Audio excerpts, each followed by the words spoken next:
Calling this meeting to order. Welcome to the closed session portion of the City Council meeting of May 16th, 2022. I am calling this meeting to order at the time of 5:30. Madam Clerk, can you take roll? Councilmember Gama, Here. Councilmember Hernandez, Here. Councilmember Perez, Here. Mayor Pro Tem Martinez, Present. Mayor Rollins. Here. Madam Clerk, are there any closed session general comments? I did not receive any written comments for this item. Seeing nobody in the audience, Mr. City Attorney, could you please read the closed session item into record?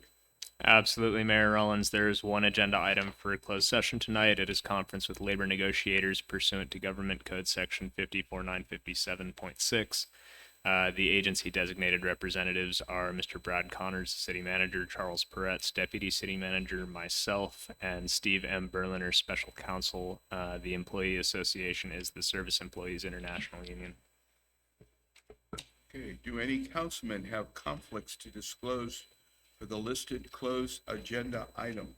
Well, it says items, but there's only one tonight. It's only for one group. So any, Would that mean any one of us? well, if you have any I would think if you have any personal conflicts to disclose, not that you've had communication, but, Why are we letting the attorney answer that? The conflicts of interest disclosure is to comply with the Political Reform Act. So what we'd be looking for is anything relating to reasonably foreseeable material financial conflicts of interest. so with that added information, does anybody have any conflicts to disclose? Okay. So at this time, I'm going to recess to close session. It is now 5:32.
Good evening, Mr. Stewart. Can you give us a quick hello from Zoom? Hello. I heard it. All right, fantastic. Without further ado, Mr. Mayor, sir, the meeting is yours. Okay. Now we got to wait for one of the council members to come in.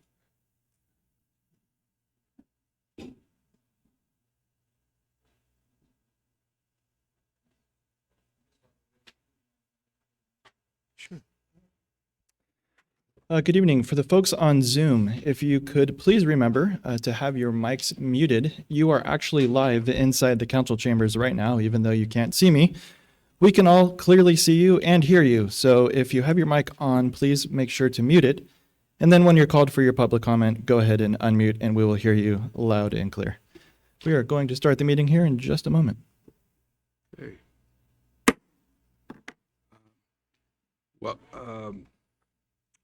calling this meeting to order.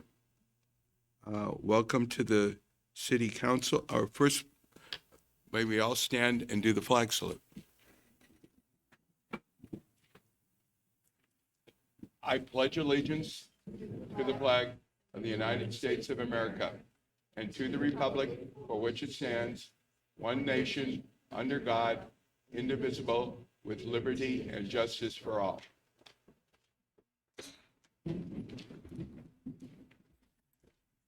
So welcome to the City Council regular meeting of May 16th, 2022.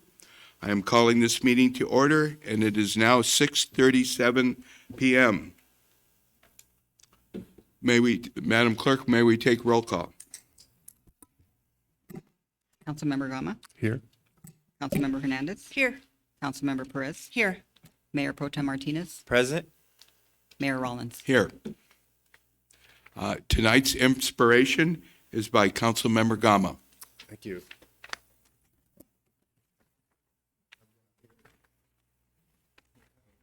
PowerPoint to show you.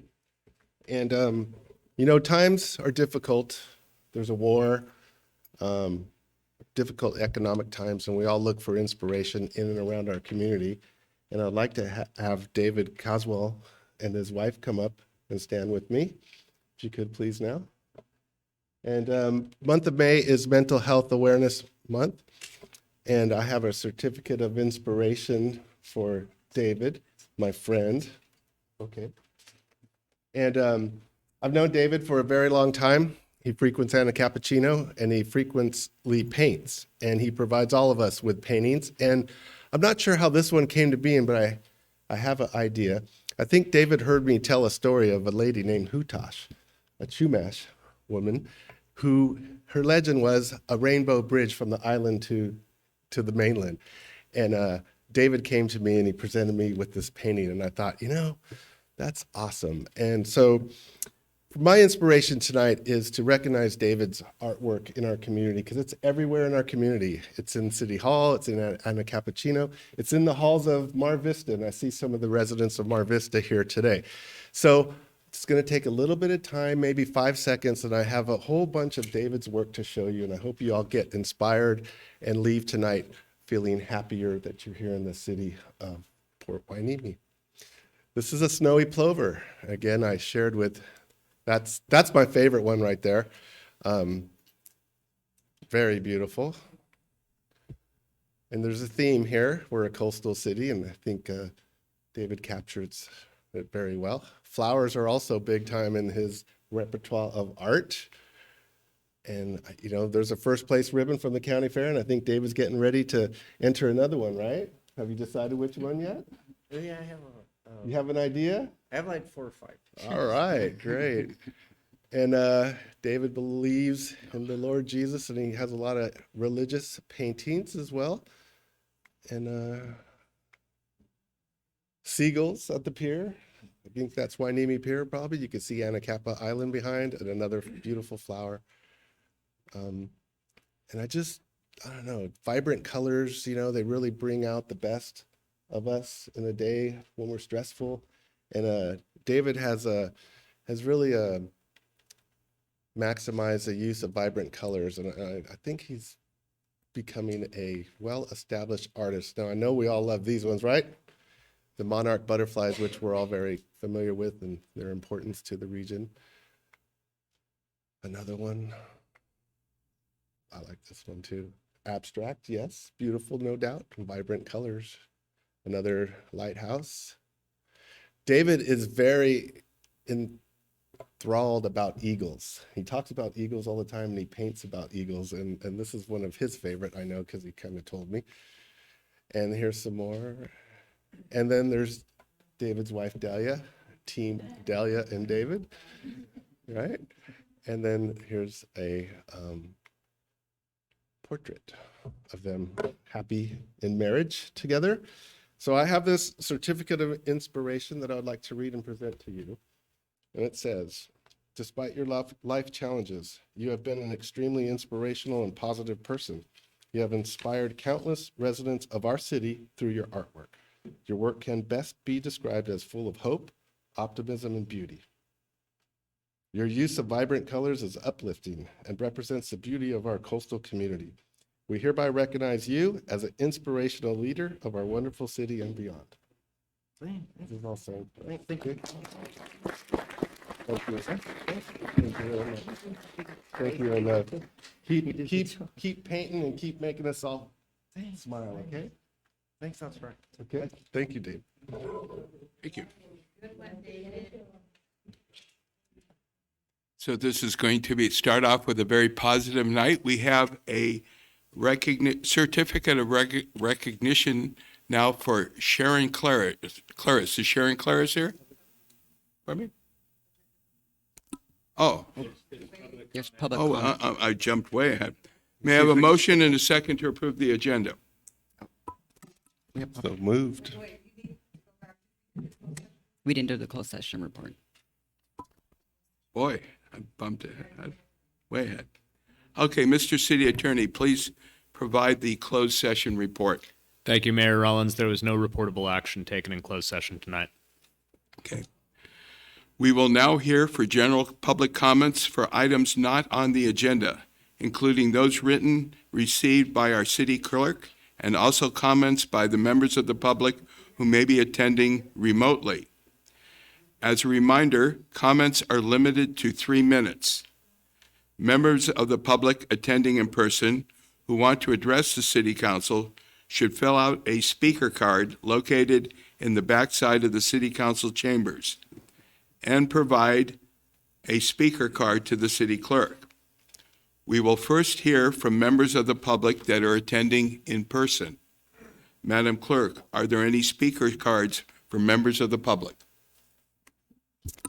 Yes, there are 2 speaker cards. You have one of them, and I just received another. Okay. So the first person that will address us is Miguel Rodriguez.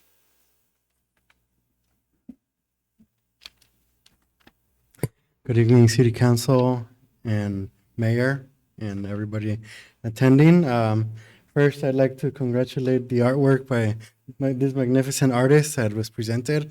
Very inspirational, and I believe that it will continue to flourish in our community to create great impact for our youth and all of our members and enrich the tapestry of Port of Hueneme, which is why we're here and why we love this city so much.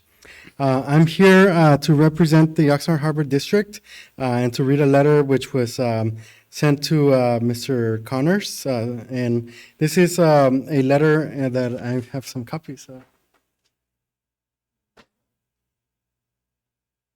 And so this is in support and encouragement for City of Port Hueneme joining the Clean Power Alliance. So it starts, Dear City Manager Connors, we are pleased to report that at our November 15, 2021 board meeting, the Oxnard Harbor District, Port of Hueneme, adopted a resolution to decarbonization with a $200,000 grant from the California Energy Coalition.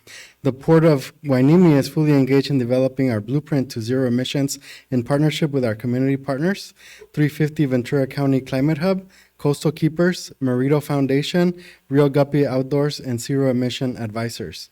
Access to clean energy options available through the Clean Power Alliance has been identified as a strategy that the Port of Hueneme and our partners in this endeavor. As such, the undersigned herein encourage the City of Port Hueneme to explore this option and consider joining the Clean Power Alliance, the regional community choice energy provider. Based on our research, we understand that there are several advantages to joining our region's Clean Power Alliance. It allows residents and businesses to freely choose where their energy is coming from and allows residents to opt out or down at any time. These alternative sources of electricity can be efficient and cost-effective solutions for quickly reducing greenhouse and gas emissions. CPA collaborates with local cities to bring access to clean power in Los Angeles and Ventura counties, offers stable competitive rates and higher renewable content. According to the CPA, low-income customers in 100% green default cities receive 100% renewable energy at CPA's lower price clean energy rate. Also important to your consideration, community choice energy agencies reinvest the profits right back into the communities that they serve. The CPA has launched local programming that includes electric vehicle infrastructure, funding, community solar, resiliency and grid management, building electrification, financial and technical assistance, and green workforce development programs, among other programs. We believe that the city of Port Hueneme and its residents could realize significant benefits based on how the CPA supports underserved communities. As you look to the future energy mix for the city of Port Hueneme, we respectfully request that you consider community choice energy to help the port, our community, and California meet the goal of carbon neutrality by 2045 and a transition to a cleaner and greener future. Thank you for your consideration. Sincerely, Kristen Dekas, CEO and Port Director of the Port of Hueneme Oxnard Harbor District, Jan Dietrich, MPH, Policy Team Lead for 350 Ventura County Climate Hub, Juan Serrano and Rafael Ochoa, Executive Team at Coastal Keepers, Rocio Lozano Knowlton, Executive Director of the Marito Foundation, Kevin Brannon, founder of the Real Guppy Outdoors, and Jordan Kemper, founding partner at Zero Emission Advisors. Thank you so much. Have a great evening. Thank you for the work that you do. I know sometimes it's, a tough uphill battle, right? But I know that you do this out of the best interest of our community, and I appreciate that very much. Thank you. Thank you. We will next hear from Dulce Setterfield.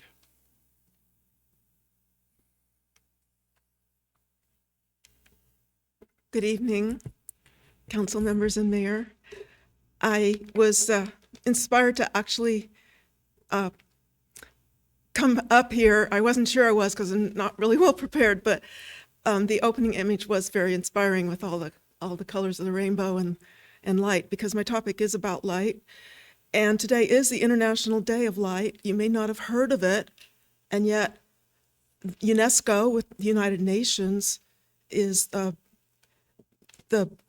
prime originator and sponsor of it, and then the international, let's see if I can say it all right, the International Electrical and Electronics Engineering Society, the IEEE, is also big on this. So this is going on right now, or in some places it's already May 17th now, but it actually expands beyond the one day. There various cities get involved, or institutes, villages.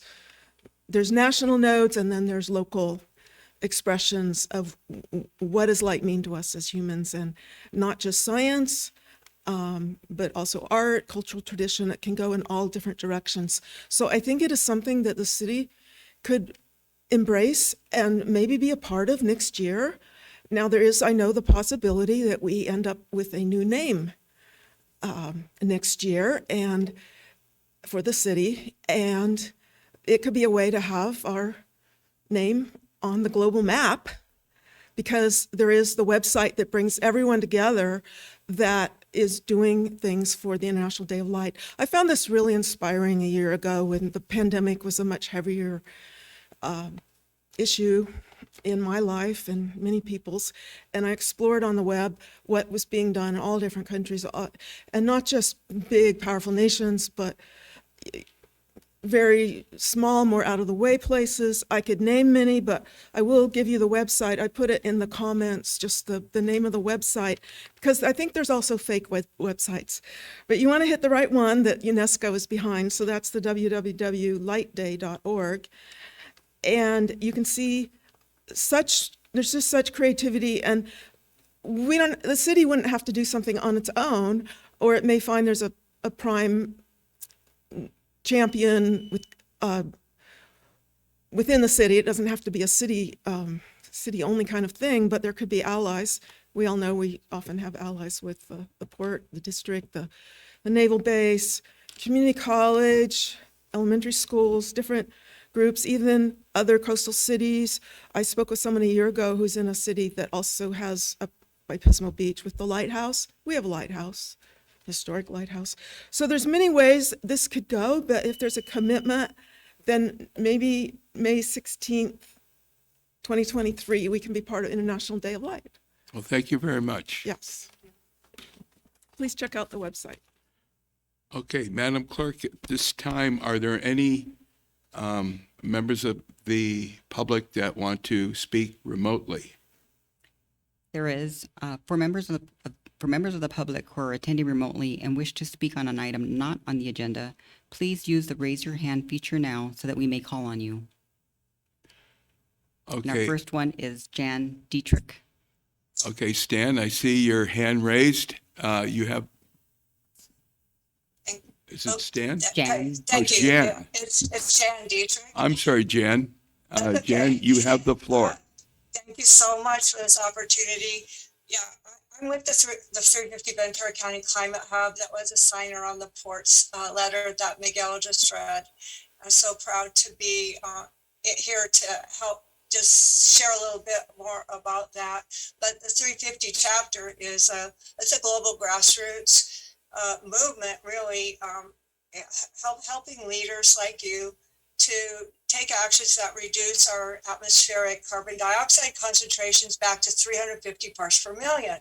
Right now it's at 423 parts per million and rising. So there's a lot we can do. Cities can especially help with policies that cut the burning of fossil fuels and also then increase clean energy and where my own personal work is involved in increasing biodiversity that pulls carbon out of the atmosphere. So we actually came and spoke to you a couple of times in 2018 when the Clean Power Alliance was forming, and I do recall with gratitude that Councilman Sharkey was on board and Will Berg attended a meeting that I was at where he got his questions answered and became satisfied that this was a good move. But the others, sadly, the three other members did not focus on this. And meanwhile, Clean Power Alliance has just been phenomenally successful as our clean energy provider. So we want you and your residents and businesses and the port to be able to participate. There's nothing your city can do that comes close to reducing greenhouse gas emissions as much as joining a CCA. And then the next big action, once you do that, is to set your renewable energy default at 100%.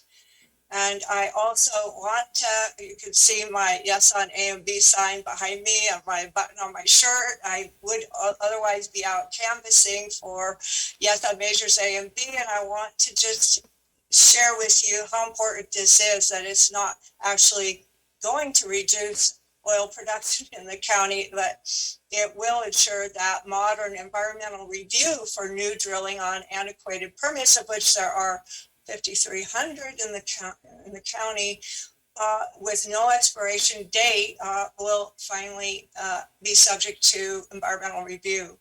So if the NOAA wins, drilling can be expanded on those permits by a $330 ministerial over-the-counter permit.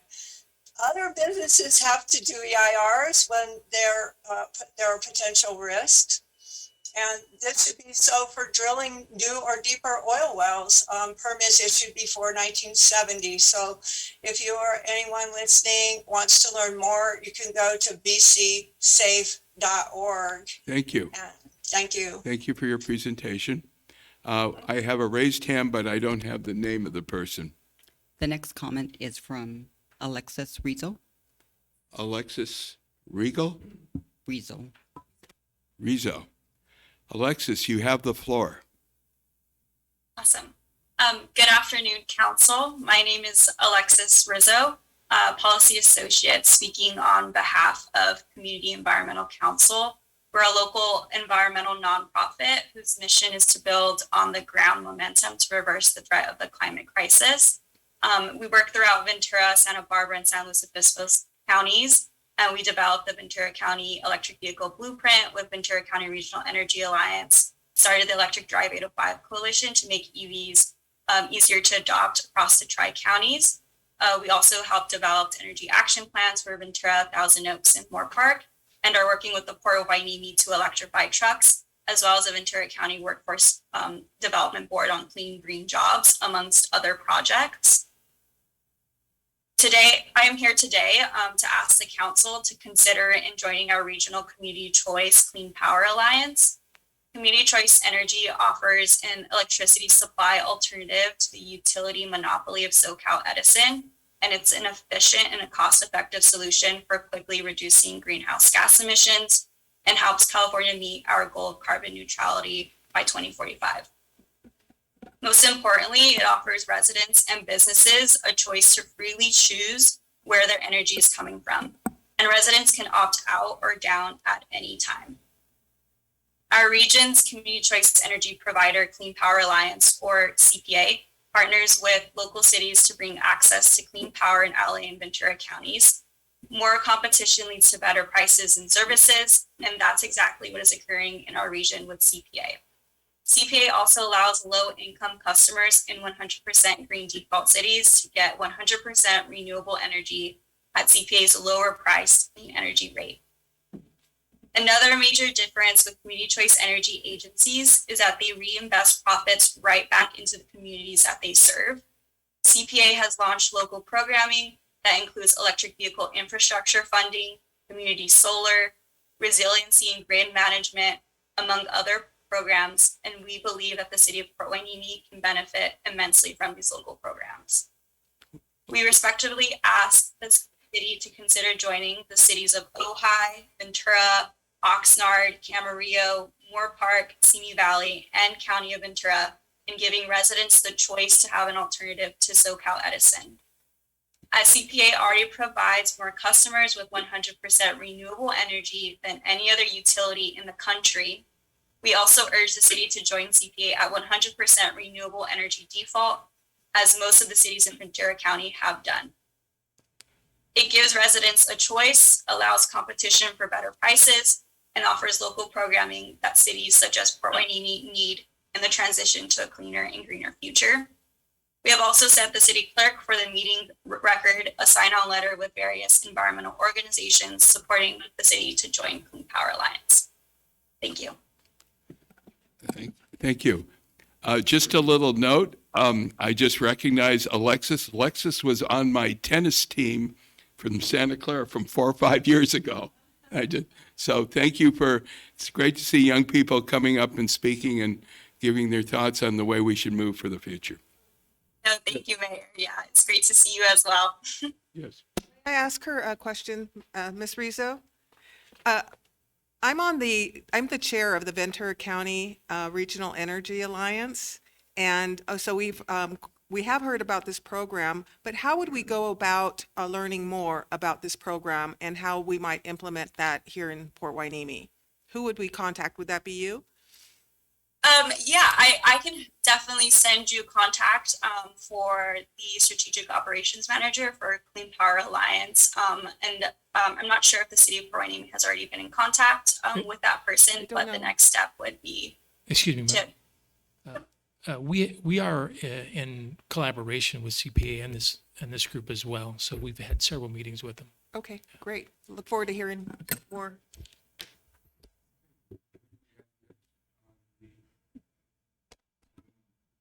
We had 2 more people join, but I do not know if they have a comment not on the agenda. So I see faces up there. You need to put your raised hand option so that I can identify you.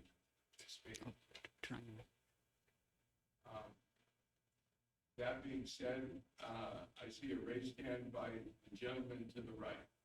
No, I saw it on the screen. Anyway, the person to the right. You need to turn your mic on, otherwise they can't hear you on Zoom.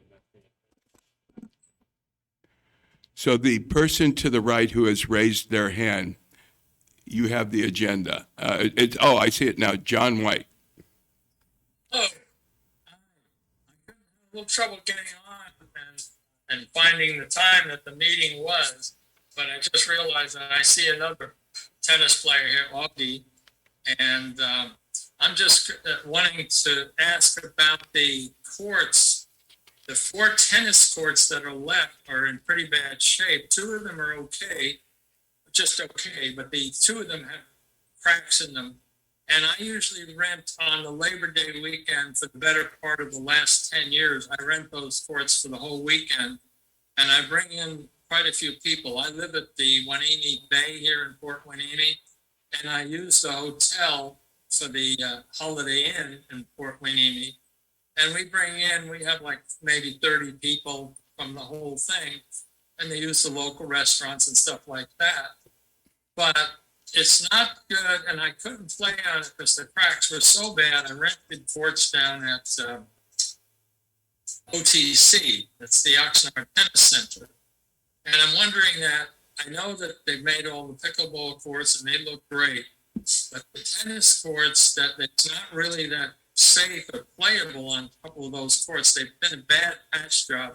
It looks like they did an amateurish job.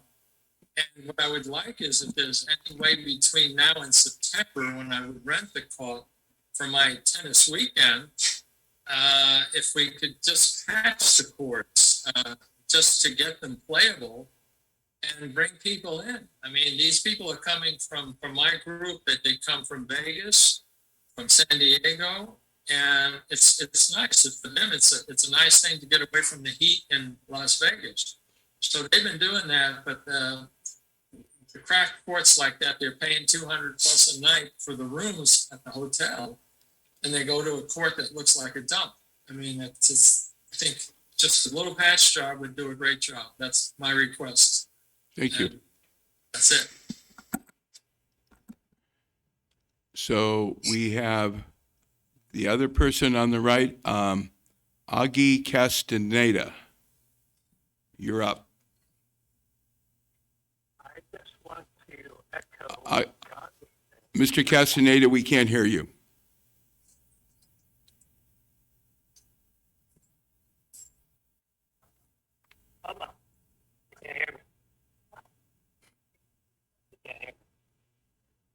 Still cannot. He has a helper coming to the rescue.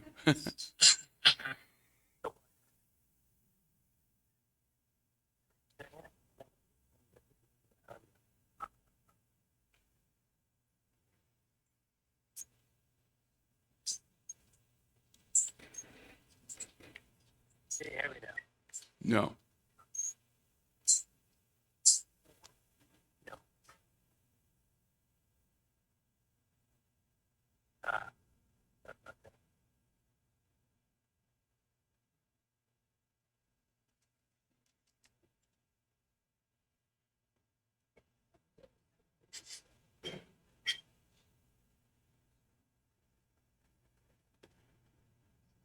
Well, while you're waiting for him, I know he plays a lot of league tennis, and they were renting the courts also. And this last weekend, one of the people that was playing, their home team is Miranda. Mr. White, we have to have Mr. Castaneda speak, but thank you. Mr. Castaneda, are you able to get in vocally right now?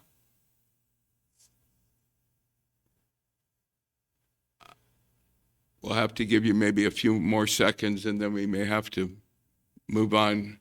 I don't know if we have an opportunity at a later time for them to speak. Sorry, Oh, I can hear you now. can you hear me now? Speak up really loud, though. Can you hear me now? We can hear you now. Oh, great. That's great. Thank you. Anyway, my name is Augie Castaneda.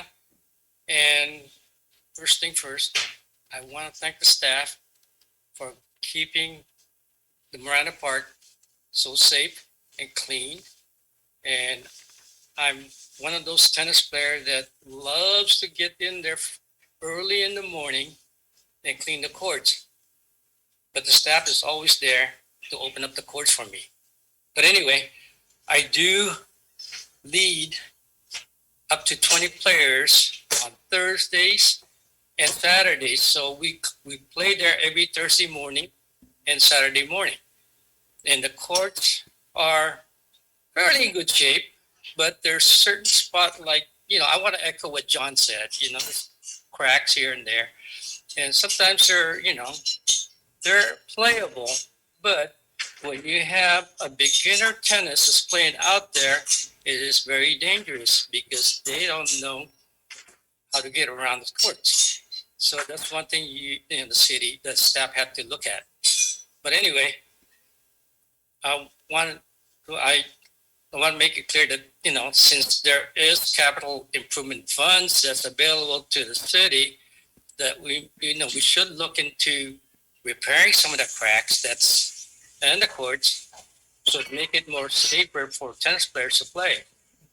And also, I do lead and captain the USDA League, which comprises with 20 to 25 players.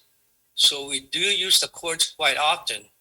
And we do have a team that comes from all the different clubs in the county, including the Sherwood Club, the Sunset Country Club, the Ojai Country Club, and several others. But anyway, what I want to emphasize is that I hope that the city would consider repairing the courts to make it safer for everybody to play.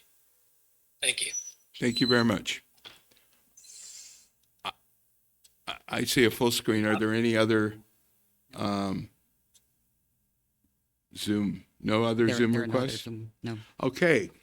So before I ask for a recommendation for this, Mayor? for Mayor, we do have some written comments. we do have some. Okay, I'm sorry. So let's go through each of the written comments tonight. Dear Mayor and council members, we, the undersigned, urge the council to join Clean Power Alliance, the regional community choice energy provider. Community Choice Energy offers an electricity supply alternative to the utility monopoly of Southern California Edison and is an efficient and cost-effective solution for quickly reducing greenhouse gas emissions. Most importantly, it offers residents and businesses a choice to freely choose where their energy is coming from, and residents can opt out or down at any time. Our region's community choice energy provider, Clean Power Alliance, partners with local cities to bring access to clean power in Los Angeles and Ventura counties, offers stable, competitive rates, and higher renewable content. More competition leads to better prices and services, and that is exactly what is occurring in our region with CPA. CPA also allows low-income customers in 100% green default cities to get 100% renewable energy at CPA's lower-priced clean energy rate. Another major difference with community choice energy agencies is that they reinvest profits right back into the communities that they serve. CPA has launched local programming that includes electric vehicle infrastructure funding, community solar, resiliency and grid management, building electrification, financial and technical assistance, and green workforce development programs, among other programs. We believe that the city of Port Hueneme can benefit immensely from these local programs. CPA is comprised of 32 communities serving over 3 million residents and businesses. What started out as an unknown but hopeful alternative to procuring energy now serves the vast majority of our region's cities. We are urging the city of Port Hueneme to join the cities of Ojai, Ventura, Oxnard, Camarillo, Moore Park, Simi Valley, and County of Ventura in giving residents a choice to have an alternative to Southern California Edison.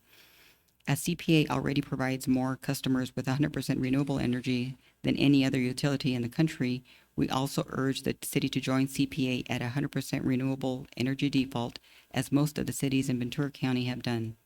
Community Choice Energy allows cities to help California meet our goal of carbon neutrality by 2045, gives residents a choice, allows competition for better prices, and offers local programming that cities such as Port Hueneme need in the transition to a cleaner and greener future. We urge the city of Port Hueneme to join CPA and join the millions in our region who have made the switch. Thank you. City Council, I strongly urge the council to do whatever it is in your power to support the Port Hueneme Little League. It's an important community resource and has historically provided positive recreational activities for the children of Hueneme. I live near Miranda Park, and over the last several years, myself and others have actively lobbied the council to address the longstanding problems there. The council, city staff, and Port Hueneme Police Department have all worked diligently to address these issues, and as of today, the park is back to being a thriving community resource. Bubbling Springs Park deserves the same level of attention. We are finally coming out of a pandemic which isolated all of us, and had a negative effect on children who couldn't play with their peers. A lot of these kids were stuck inside staring at a computer screen. Now that things are getting better, it's time to help the youth of Hueneme re-engage with each other and get some exercise. Please do whatever you can to support youth sports in Hueneme. David Scribner. Hello, City Council and staff. My name is Jacob Marquez. On Saturday, me, Mayor Rollins, and a person by the nickname of Nacho from the, I believe, Public Works planted a drought-tolerant garden using native plants outside of City Hall. Perhaps some of you saw it on your way here. Soon we will also add signage and maybe brochures to show everyone that our city and people are committed to a sustainable future. This is really exciting and shows how our city can function productively and positively through collaboration and communication, ! If any council member wants to help with future signage, please email me. You all have my email. I want to reassert my hope that all of the city's parks deserve attention, not just popular ones, and yes, that includes the legendary Dewar Park near the museum. From the beach to the headwaters of Bubbling Springs, they all deserve to be cared for and receive normal maintenance, like having their trash be picked up, for example. Because although I myself do like volunteering for our city by having cleanups, I'm sure we could also make these sorts of things part of our maintenance crew regular work. It might help create new paid positions even. Being a Mexican, I am naturally optimistic and so am really positive and think our city is doing an amazing job and really improving. And I love collaborating with those within it and helping it make a better place. And I have so much hope that if we all work together, we can help keep it that way. I really believe that through collaboration, sound logic, and action, we can continue the good work we have all been doing. Speaking of action, I have suggested to Director Don Villafana from Public Works to perhaps give a presentation on the current state of the permitting process for the reed removal. I think this would be helpful and informative. Lastly, I encourage our city to perhaps come up with ideas to have more youth besides myself participate in its government and give comments, bringing up other non-environmental topics. Since although it's really fun doing this, it does get a bit repetitive having it only be me. Thank you and hurrah for Port Hueneme. Those are all the written comments. Thank you. Okay. A lot of preparation before we move into the regular agenda. But before I ask for an approval for the agenda, due to a scheduling conflict, we do have a request to move item number 8, the emergency operation update, to be given after the next presentation. So do I have a second to that? Second? Okay. Can we have a roll call vote? Councilmember Hernandez, Yes. Mayor Pro Tem Martinez, Yes. Councilmember Gama, Yes. Councilmember Perez, Yes. Mayor Rollins. Yes.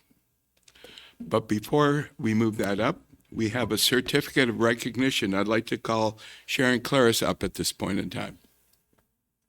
Huh? Oh, okay, so can I approve the amended agenda? Hold on. I thought we just did that.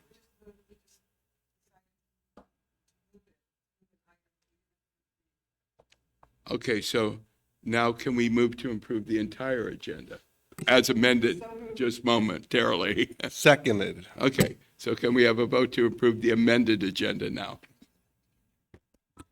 Councilmember Hernandez, Councilmember Gama, Aye. Councilmember Perez, Yes. Mayor Pro Tem Martinez, Yes. Mayor Rollins. Yes. So we have the amended agenda approved. And the first part of the amended agenda is, may we have Sharon Claris come up to the podium. Okay. Good evening. So we're recognizing Sharon Claris tonight for a number of reasons. She has steadfastly for the last 20 plus years run a senior exercise program that averages close to 50 to 60 people. So one of our initiatives in our master plan is to have a healthy community, and she has been very active in making this happen. In addition to that, she's one of these people that we strive to have many more people in the community volunteer. She's also on the REACH board, and for perhaps the last 3 to 4 years, when there was an opportunity that our senior luncheon program was not going to happen. Sharon and a number of people got together and kept it going by raising money, getting sponsorships, and she has emceed this for a number of years. In addition to that, for the last number of years, many of the things that we now have as an emphasis to youth, Sharon has been on the forefront for the last couple of years, pushing for different programs and activities for our youth community. I think one of the things that has been recently come up is the idea of having, skateboard programs, to having, youth sports programs and, using our funds to promote those things. And she's been behind the scenes advocating for that for a number of years. So we have a certificate of recognition that I'm going to say to her. In recognition of your community service to the city of Port Hueneme for over 20 years, with your passion, inspiration, and commitment to building a healthier, stronger community with your fitness program. Your legacy and contributions leave a footprint of Port Hueneme, and it's City Council's honor to recognize you for your service. Thank you. Thank you. So I want to see you all there at my class on Wednesday, all right, you guys? Come on. Thank you, Mayor. Thank you. You take a picture.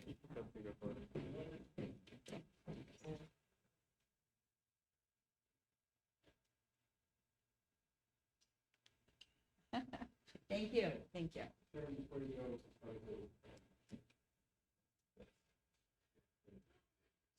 Just beautiful. Thank you. Just beautiful. Thank you so much. Thank you. May I say thank you also? Yes.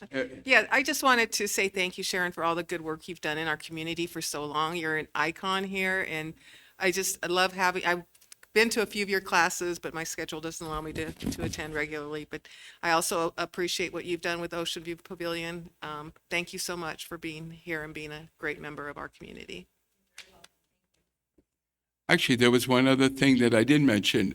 There's been an encouragement for us to increase tourism in this community. And I think for the last year, there's been a series of concerts that the Ocean View Pavilion have done in both. And she has had an active involvement in kind of developing that program, which is. So as we move on, we are now going to move on to number 8. And that is the Emergencies Operation Update.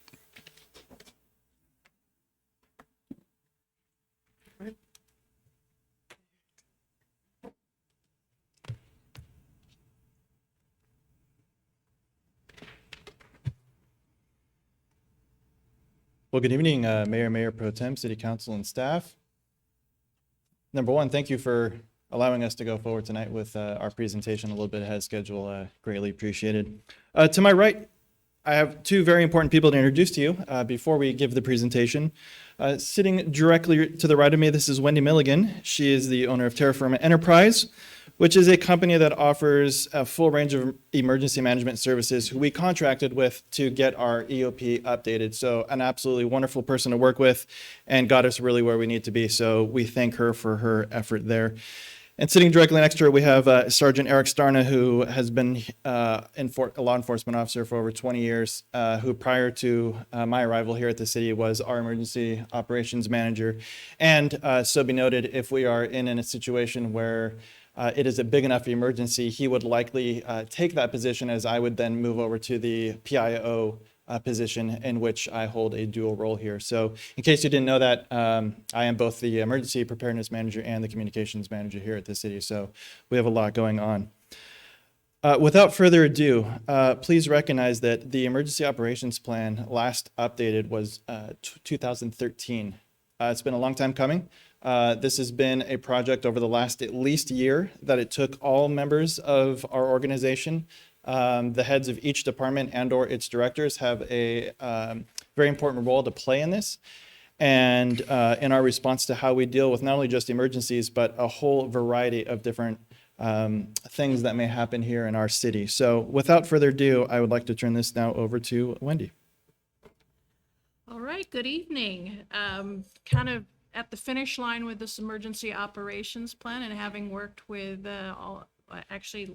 Councilmember Laura was on the stakeholder meeting, as long with a lot of the department heads that we brought to the table, along with our city manager as well. So we've had some good discussions through the process of putting this plan together and really updating it, because since it was an older plan, it had some things that needed to be updated. And we did chat also about some things that perhaps you'd want to consider in the future that would involve more than just updating your plan, but perhaps some other items, which we can certainly point out when we get into the meat and potatoes of what we did.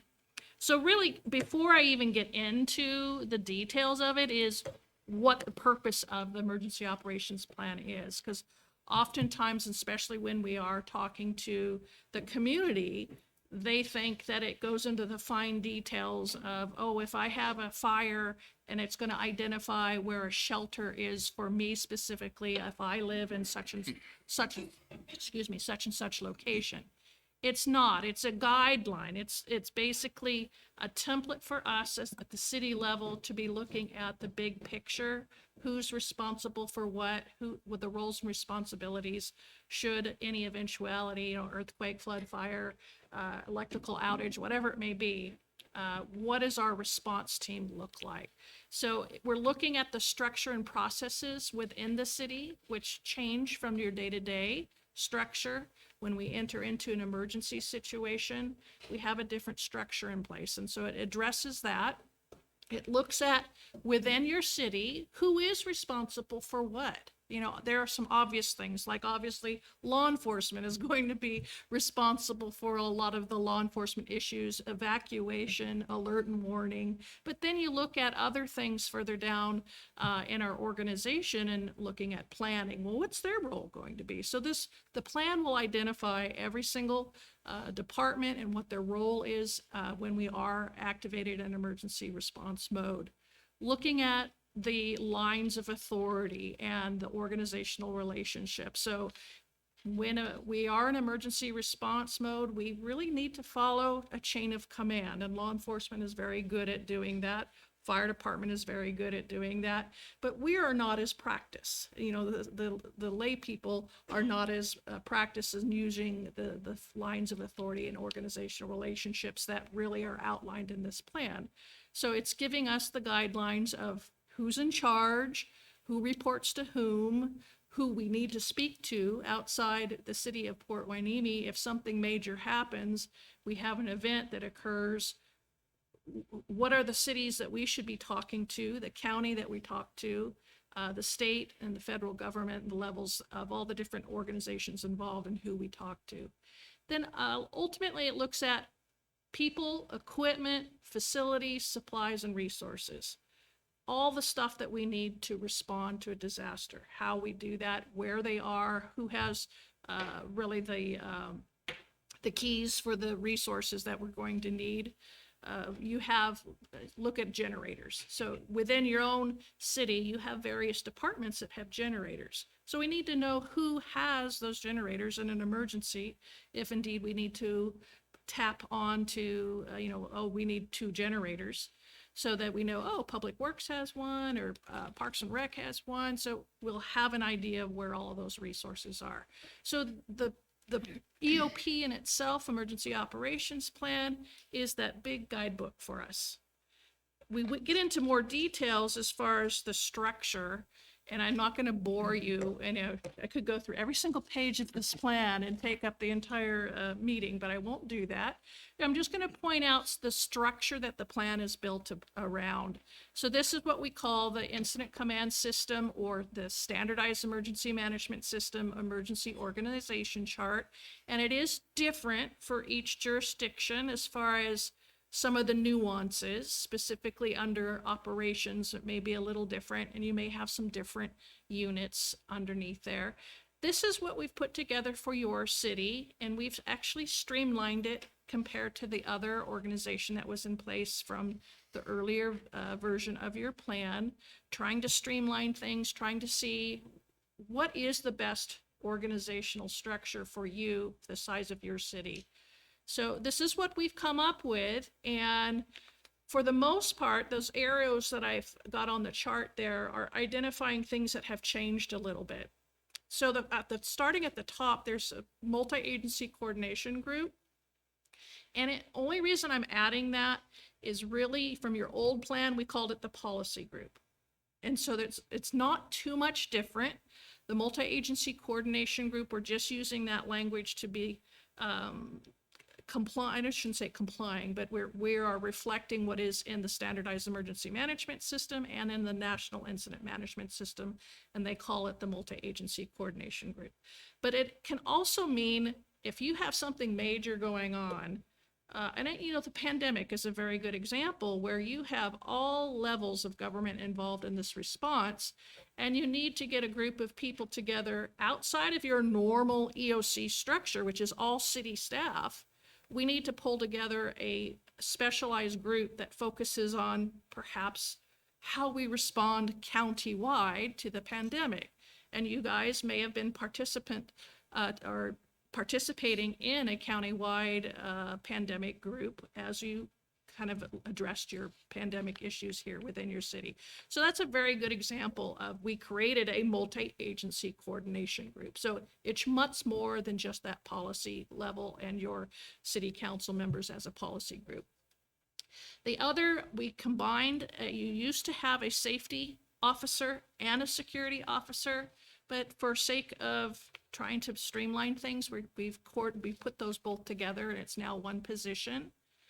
A new position that we created, and it's really out of best practices and some of the requirements that are coming down from the state and federal level, is this, it's called DAFN coordinator, the Disabilities Access and Functional Needs coordinators, to basically ensure that no matter what happens, that we're responding to a disaster, that we are also addressing those that may have issues with regards to maybe transportation, hearing, maybe shelter, they have special diets. So throughout the plan, you're going to see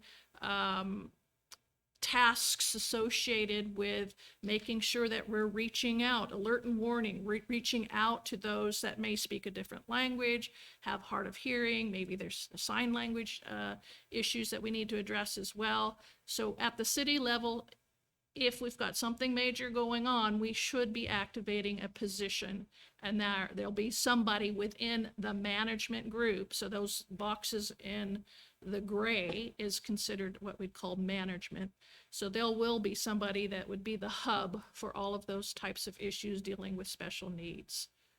Brand new, and so we're kind of shuffling around assignment wise, and I know that's part of what the city's looking at, is who's doing what assignments. Part of the plan is the whole assignment list in the back. Under operations, the red box, you'll see the second box down is police branch, and it's basically to better reflect that you have a police department and it is focusing on law enforcement issues, which it used to be called law enforcement. And in some jurisdictions, they get law enforcement mixed up with legal type stuff. So like legal advice and things. Well, you can see we have a legal advisor up there in the management section already. So we're calling it police branch.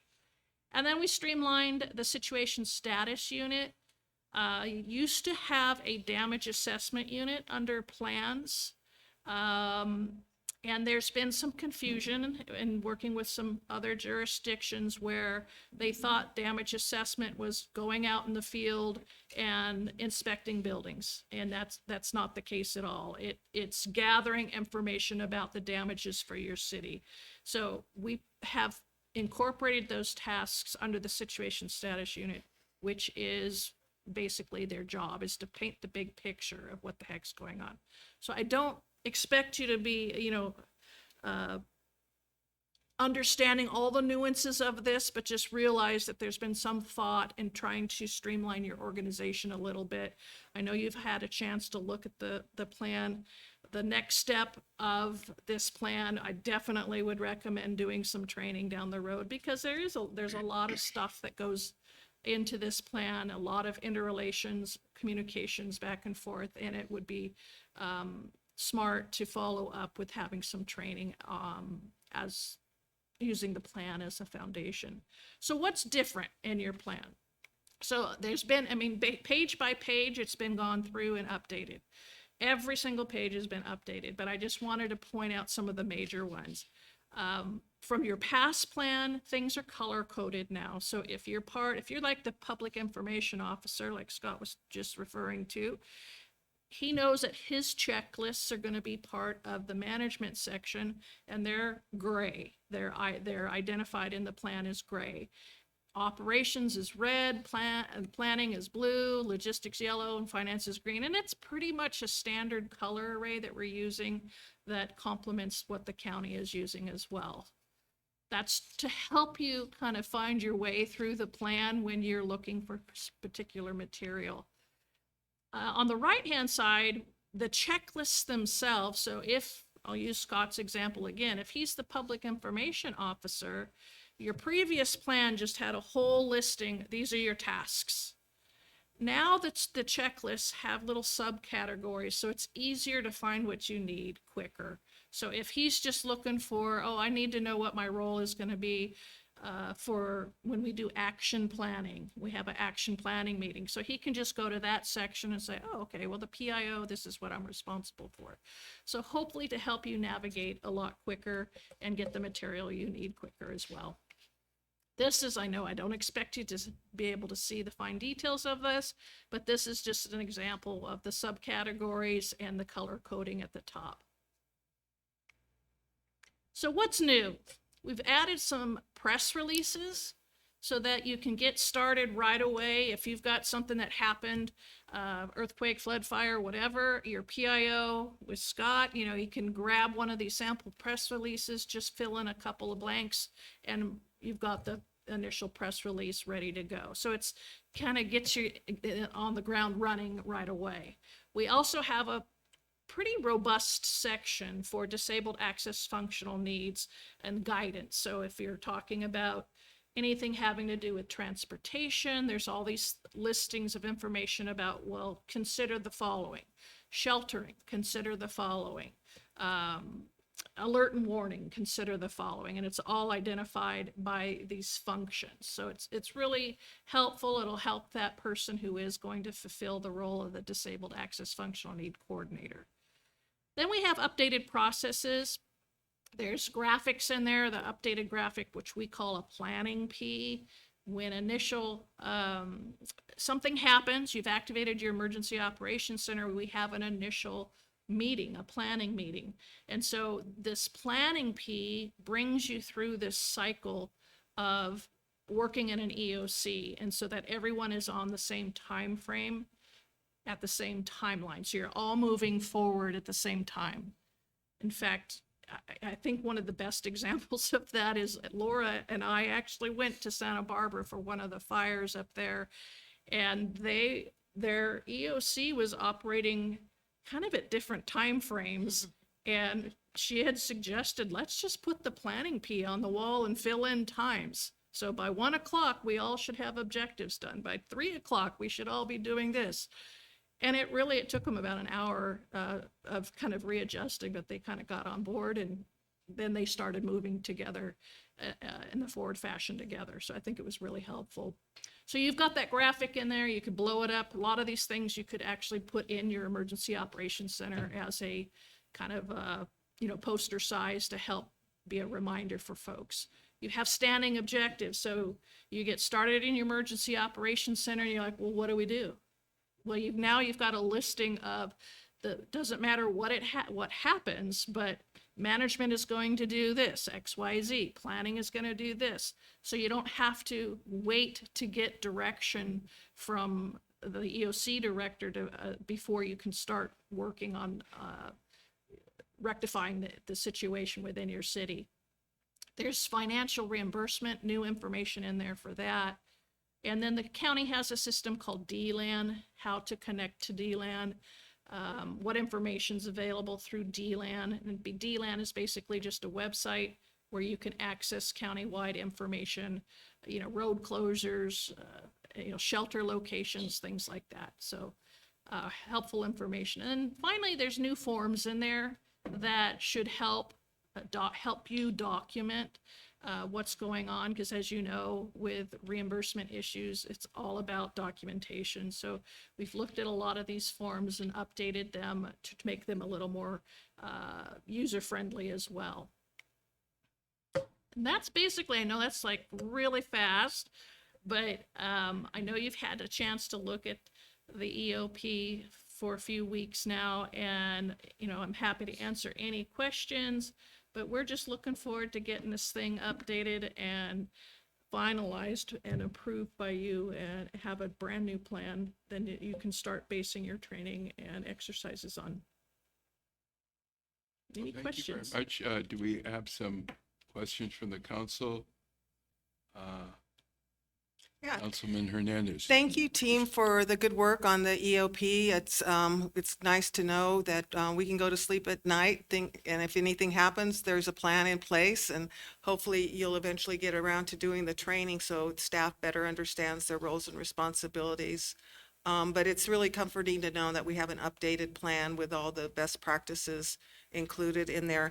I did have a question which is very pertinent to this council, and that is role of elected officials. Years ago, you created a pamphlet on describing the roles of elected officials. Is there anything like that in this plan? I didn't see anything, but I'm wondering if perhaps we can maybe have Scott take that pamphlet that you developed to make it our own, because it's so important for us to know our roles and responsibilities and not getting into interfering with the EOC operations and not doing things we shouldn't be doing, but and understanding whose responsibility is whose during these situations. Yeah, I'd be more than happy to provide anything that you guys can use as updates and stuff. I mean, in the plan itself, you could use the multi-agency coordination group, but really that has a little different nuance, as you know, than a city council. So, right. We can certainly provide that to you. Yeah, and Scott and I were talking earlier about the multi-agency coordination group, and perhaps updating the ordinance, the city's ordinance, to identify that function and who's in it, because I think coordination with our partners like the port and the school district and the American Red Cross and all the agencies that we have here in the city and the Navy base, it's good to get them around a table and sit down and work together when we have a major incident going on. Right. I would just add the comment that now that we have a comprehensive updated plan, the next part of that is implementation and training, which is a great lead-in. So those are things we are going to be doing and adding those components right along with it. So thank you. Yeah, this is like deja vu for me. I know in 1994, I was working for the city when they had the earthquake, and each of us had a particular responsibility, each division. So I'm glad that we've updated that because I'm sure a lot of things have changed since then. Is there a timeline as to, has we moved ahead yet where staff has identified the various different roles in that organizational chart? Yeah, great question. So we had participation from every director and manager within the divisions. They've been notified, but now it's time to actually take a look. On the back of the EOP, there's actually multiple pages that have identified who plays what part and then how that role then sustains in the future. So that is part 2 now. If we get approval tonight, those folks are likely already notified because they were part of the initial action committee. And then from there, they'll go directly into knowing exactly what their role is, if there is, in fact, a disaster or an emergency. Okay, so at this point, there's a recommendation to adopt the 2022 City of Port Hueneme Emergency Operation Plan. I have a question. I did hear that we were provided with a copy of this a couple weeks ago. Yeah. Was it through an email or? It was left in the council office. That's correct. You were all notified by email that there was a binder in the council office and had time to go ahead and review it and ask any comments, questions, or concerns that you may have had at that time. Okay, because I missed that email, so. So with that, there's a motion to adopt the 2022 City of Port Hueneme Emergency Operation Plan. Do I have a motion from somebody? Move to approve. Second. Okay, may we have a roll call vote? Councilmember Perez, Yes. Councilmember Hernandez, Yes. Councilmember Gama, Yes. Mayor Pro Tem Martinez, Yes. Mayor Rollins. Yes. Okay, now we will move on to the consent agenda. Thank you for your presentation. Thank you. I will read the titles of the items of the consent calendar prior to the motion. So we have number 2, approve the minutes of the City Council regular meeting of May 2nd, 2022. Number 3, we receive and file the financial cash disbursements from April 26, 2022 through May 9th, 2022. Number 4, revision of to Proposition 64 grant budget revenue and expenditures. Number 5, revision of the comprehensive pay schedule adopted 12/20/2021. Number 6, adoption of the resolution authorizing staff to operate the senior nutrition program in cooperation with the County of Ventura. And number 7, ratification to the custodian part-time pay schedule adopted 12/20/2021. Mayor Rollins, I have a question.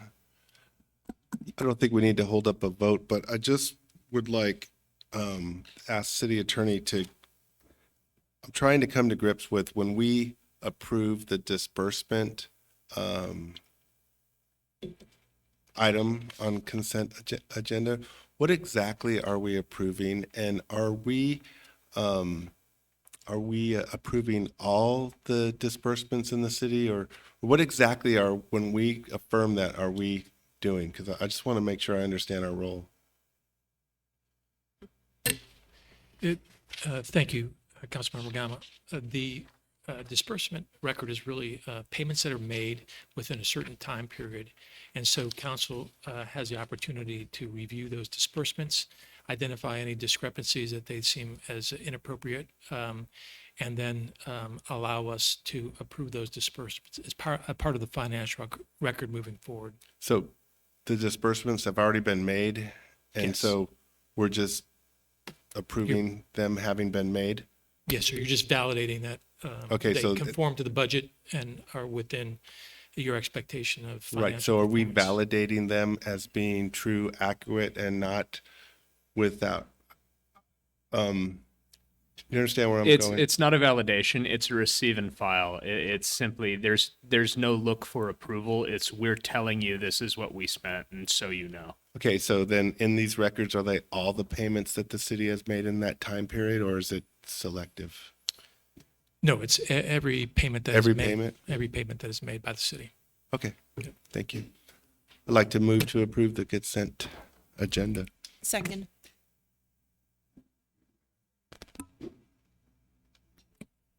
Councilmember Gama, Yes. Councilmember Perez, Yes. Councilmember Hernandez. Yes. Mayor Pro Tem Martinez, Yes. Mayor Rollins.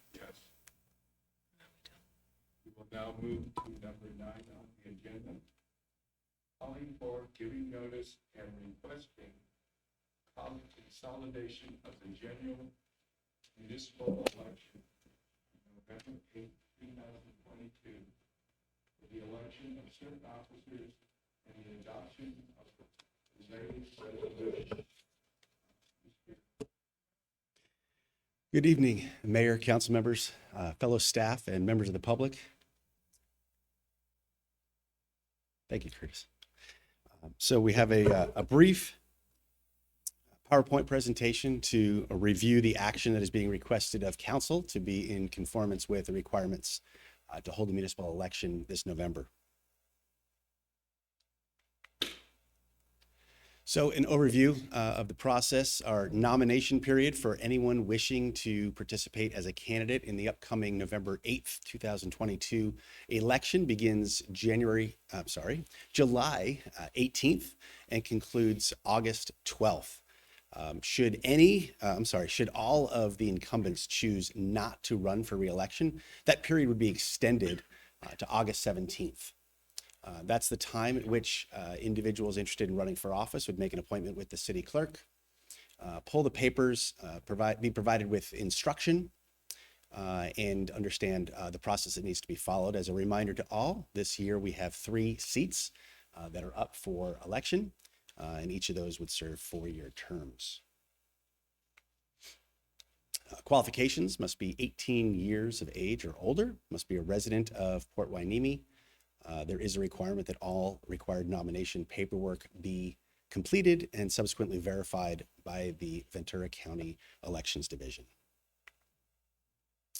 A little bit about the candidate statements. Election law allows each candidate, if they so choose, to prepare a candidate statement consisting of no more than 200 words. Any fees associated with the creation and publication of such statement would be borne by the applicant. That information would remain confidential during the nomination period to be published after such period has concluded. And the candidate statement would be part of the entire voter packet produced by the Ventura County Clerk's Office. So the action and the request before council is to adopt 2 resolutions. One action is calling for and ordering the municipal election for the purpose of electing 3 city council members for the term of 4 years. Actions would also consolidate the election with a statewide general election, requesting that the supervisors of the County of Ventura order the Elections Division to canvass the returns for the city of Port Hueneme, and it would approve regulations for candidate statements and other materials that would be submitted to the voters. That concludes the brief presentation. The process, I will note, will be handled from the next step forward by our new city clerk, who should be on board by the end of the month. It would be, yes, she'll have the opportunity to begin effectively from the beginning of the next process. So that is an overview. It's a process that is done by the city every 2 years. If there are any questions, I can do my best to answer them. How much does it cost for the candidate statement? So the cost estimate at this time is $750. That's not a firm number, and the city and the county are not committed to that number, but that is the estimate that the County Elections Division has developed at this time. Okay, thank you. So, Mr. Perez stated the 2 recommendations fully. Do we have a motion to approve? So moved. Second. Roll call vote. Councilmember Gama, Yes. Mayor Pro Tem Martinez, Yes. Councilmember Hernandez. Yes. Councilmember Perez, Yes. Mayor Rollins. Yes. Okay. We'll now move to number 10, resolution authorizing city name change ballot measure. Staff, please give the report. Thank you, Mayor. I have the report for tonight. It's not a very long one. This particular action for council is preceded by 2 public hearings where we reviewed the mechanics and the costs of a potential city name change. In a quick summary, the costs are approximately $190,000 if the charter amendment is approved by popular vote. And in doing so, then we have obligations in order to transform the city into a different named city. Just to put it on the ballot of our election as a measure on the election, the cost is only $5,000. In order for us to put it on the ballot, we had to have the 2 public hearings, and that's been accomplished. We have to have approval by council. And then we have to submit the ballot measure to the county prior to 20 May. So that is the purpose of these 3 meetings and the timing and sequencing of why we're meeting tonight. As part of that process, we reviewed some of the benefits of a city name change, which included potential economic opportunity with regard to a less than certain revenue future with cannabis and some of our other financial resources. We talked about the significance of having a beach in the name when it comes to protecting, preserving sand replenishment and one of our primary natural resources, and also some of the other environmental elements of our city. And those were the dominant themes. There have been several what I would call informal polls, both on social media and our own website. They're less than what I would call wholly accurate because there's not a whole lot of controls. In our site, we have no controls. People can vote multiple times and use whatever zip code they want. That notwithstanding, the general theme of that informal poll has been a majority of people are opposed to the name. But in public comments that we've seen so far, even the folks that were opposed to the name also stated that we should leave this up to the people to make the decision. And with that, I'll turn it over to council for any questions they may have of me or staff.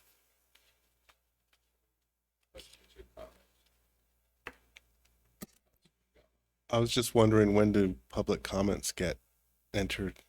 I don't see it on the agenda, so yeah. Actually, the way the procedure is, we will comment after the council. Good. So what I'm going to say is, Madam Clerk, are there any members of the public attending in person who wish to speak on this item? We do have one member present who would like to speak on this item.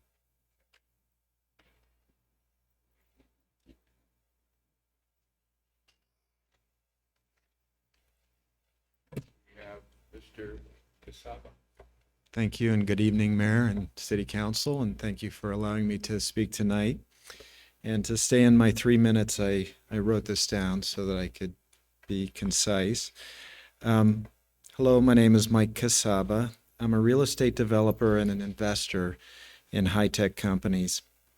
I came here today so that the people of this community can hear what a name change like this means to business people like me.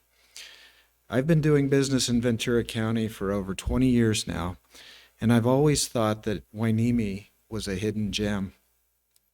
In the past year, I've made some significant investments in this city, and I'm open to investing more. To be clear, there is no shortage of good locations where a developer can count on a decent rate of return. So why Hueneme? A name change like this sends a loud and clear message to business people like me. It announces that the community is looking to the future and wants to highlight its best features. With this name change, you will see more people like me making investments in this community. Commercial spaces will be purchased and renovated. As a group, we developers will meet with many companies, and examples of those are Trader Joe's, Whole Foods, Wood Ranch Barbecue, and many others, and persuade them that this community is a good bet. Little boutiques, nice businesses will fill in around these anchors. City revenues will increase, and the vibrancy and livability of the city will improve. I also mentioned that I'm an investor in high-tech companies.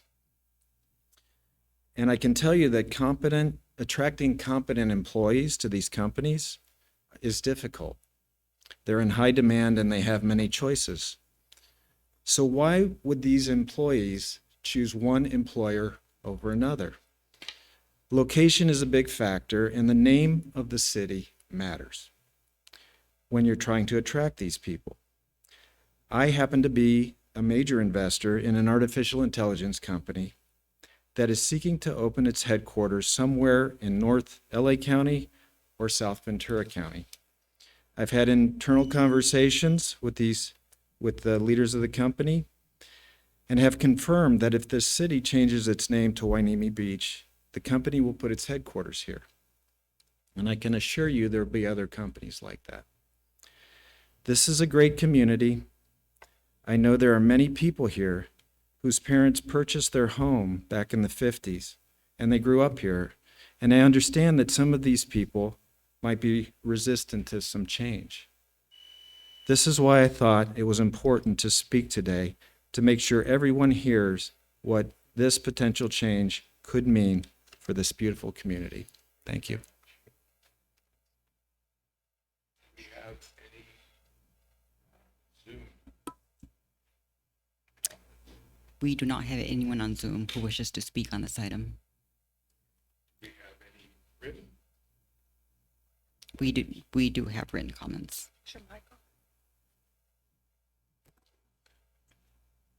Did you hear my last one? Do we have any written comments? We do have 4 written comments that were submitted. Could you please read them at this time? Port Hueneme needs to continue being Port Hueneme. There is no reason to change it. Phil Waddell, lifelong, nearly 52-year resident. Okay, great. Let me say this then to everyone. I disagree with changing our city's name for the following reasons. 1, everyone will have to buy new letterhead and address labels, including the city, which will be expensive. 2, lots of signs will need to be changed. That will be even more expensive. I know that because I am a sign guy who, frankly, would welcome the business. It is completely unnecessary. We are a port town.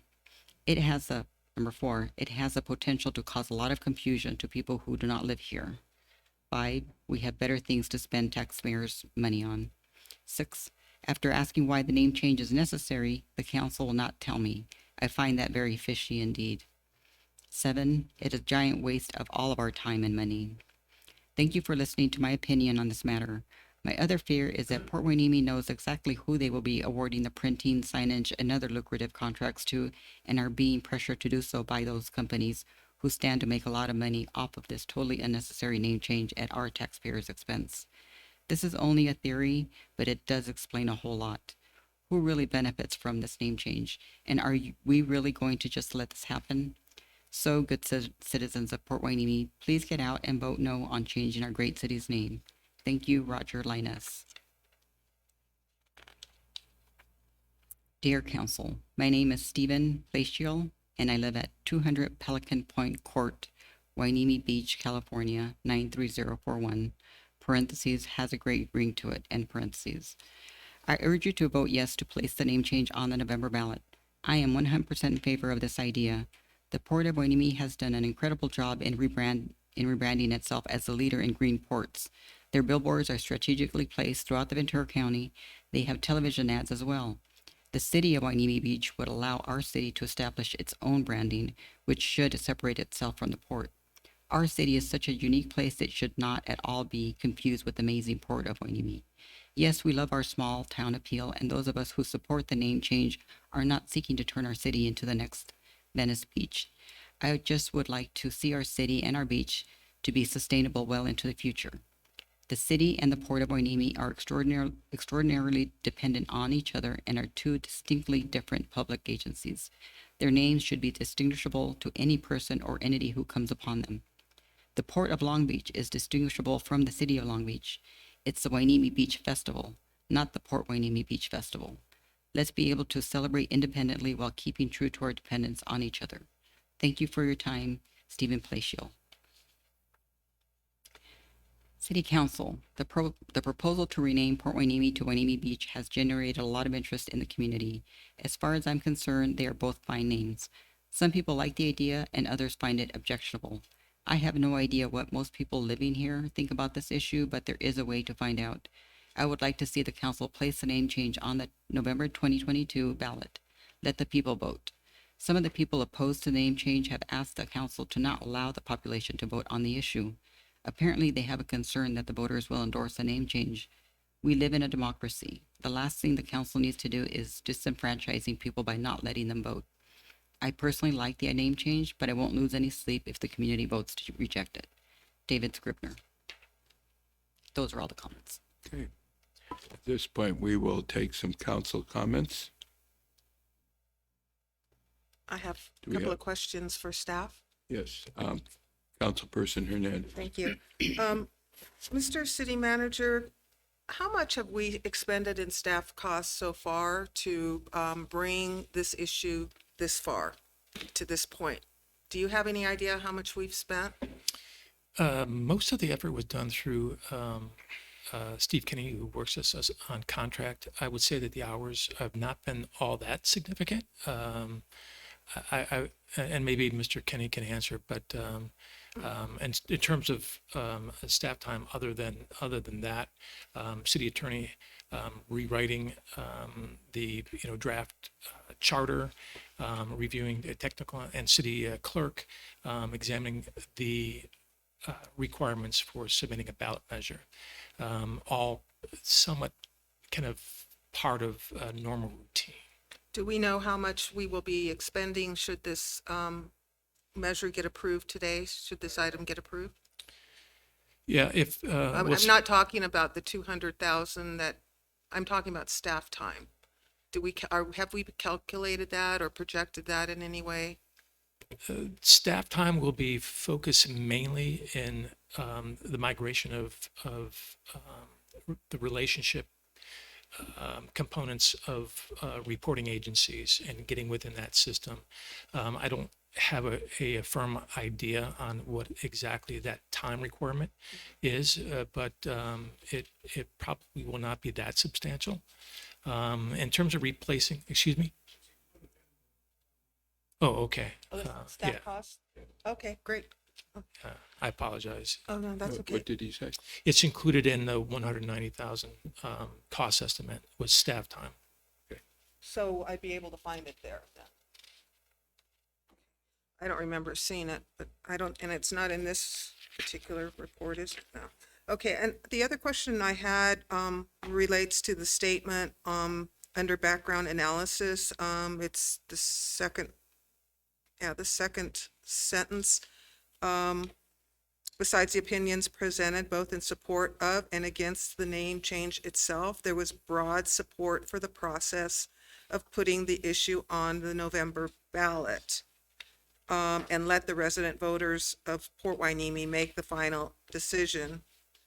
Did we ever ask that specific question? I know we asked the question of, would you like to see the name change to Hueneme Beach? I think there were 2 questions on our survey, but did we ever ask the question, would you support putting this item on the agenda, on the ballot for a vote? How did we arrive at this idea that there was broad support? It was mainly based on anecdotal public comments with both advocates and folks that were not advocates. Even the non-advocates often close by saying, you vote on it, let the people decide. And that's where that one comment was generated from. All right, thank you. Any other comments? Yeah, I just have one. I've been listening to the various different public hearings. There's been a lot of good logic on both sides, and there's been a lot of emotion on both sides. Picking the name of the city is like picking the name of your child or your pet. It's very, very personal to you. I think whatever decision the council makes at this point in time as we move into the future is going to be very important. And one comment, I was out of town, but I sat in and listened in on the public hearing. And one of the comments that I did want to kind of expound on is that your city council has spent a lot of, approved for a lot of funds to improve our infrastructure, to improve the amenities of our community. And they will continue to probably look and seek out various different ways so that we can improve the quality of life in the community, whatever we call it. So I know there was a lot of conversation at that point as to either this or that, but your council has made a good point to do that particular task to make our community good. So at this point, we have a recommendation to approve a resolution authorizing the inclusion of a ballot measure on the County of Ventura official ballot for the general election of November 8, 2022. Said measure to ask voters resident in Port Hueneme, shall the charter of, and this will be how it will be read, shall the charter of the city of Port Hueneme be amended to change the official name of the city to the city of Hueneme Beach. So do we have a motion for that at this point? So moved. Second. Okay. So may we have Wait. okay. Point of order? Yes. Rosenberg Rules of Order call for discussion after a motion and a second. And I'd like the opportunity to Okay. comment and also give our council members an opportunity to comment as well. I like the name Hueneme Beach. It has a ring to it. It rolls off the tongue very well, and I think that the name is appropriate for Hueneme. However, I don't think the city has made a compelling argument to make that name change, at least not now. I feel that the timing is not right. We don't have the amenities to support the name change. I feel so lukewarm about the name change right now because there's nothing that's coming with it. I think we've had opportunity to address the low-hanging fruit, to attract tourism, to talk about our beach, to do things to attract businesses without the name change, and those things have not been done. I don't think the fact that it's confusing for some people who don't know the difference between the Port of Hueneme and the city of Hueneme, I think it so rarely happens that it is not that big of issue. I don't think it's going to win us more sand on the erosion side of things. I think we're already doing things to bring the sand over. We're doing that because we've got a port in our community and a Navy base in our community. And we also have the name already named, our beach is already named Hueneme Beach Park. And if it indeed it is our beach that we are using has the attractive point, has the amenity, has the attraction for economic development and tourism, then why don't we just bolster and advertise and work around Wainimi Beach Park? Why don't we just put some signage up on 101 and say Wainimi Beach Park this way? And do more things to market Wainimi Beach Park if that's what we want to do. So those are my comments. I just wanted to share those. And, you know, I've listened to the comments made during these public hearings, talked to people out in the community. We're hearing that it's mostly negative, that mostly people don't want the name change. I think if it does go to the ballot, it's going to be very close, like Grover Beach was. And I'm all for democracy. I'm all for everybody having a say in this. And I think the 2 public hearings actually allowed for that. So, and the surveys and the website survey that we have. Unfortunately, it didn't include an important part of our community, and that was the Spanish speaking. I'd asked twice for that survey to be translated in Spanish, and it didn't happen. So those are my feelings. I just wanted to share before I voted. Thank you. Thank you.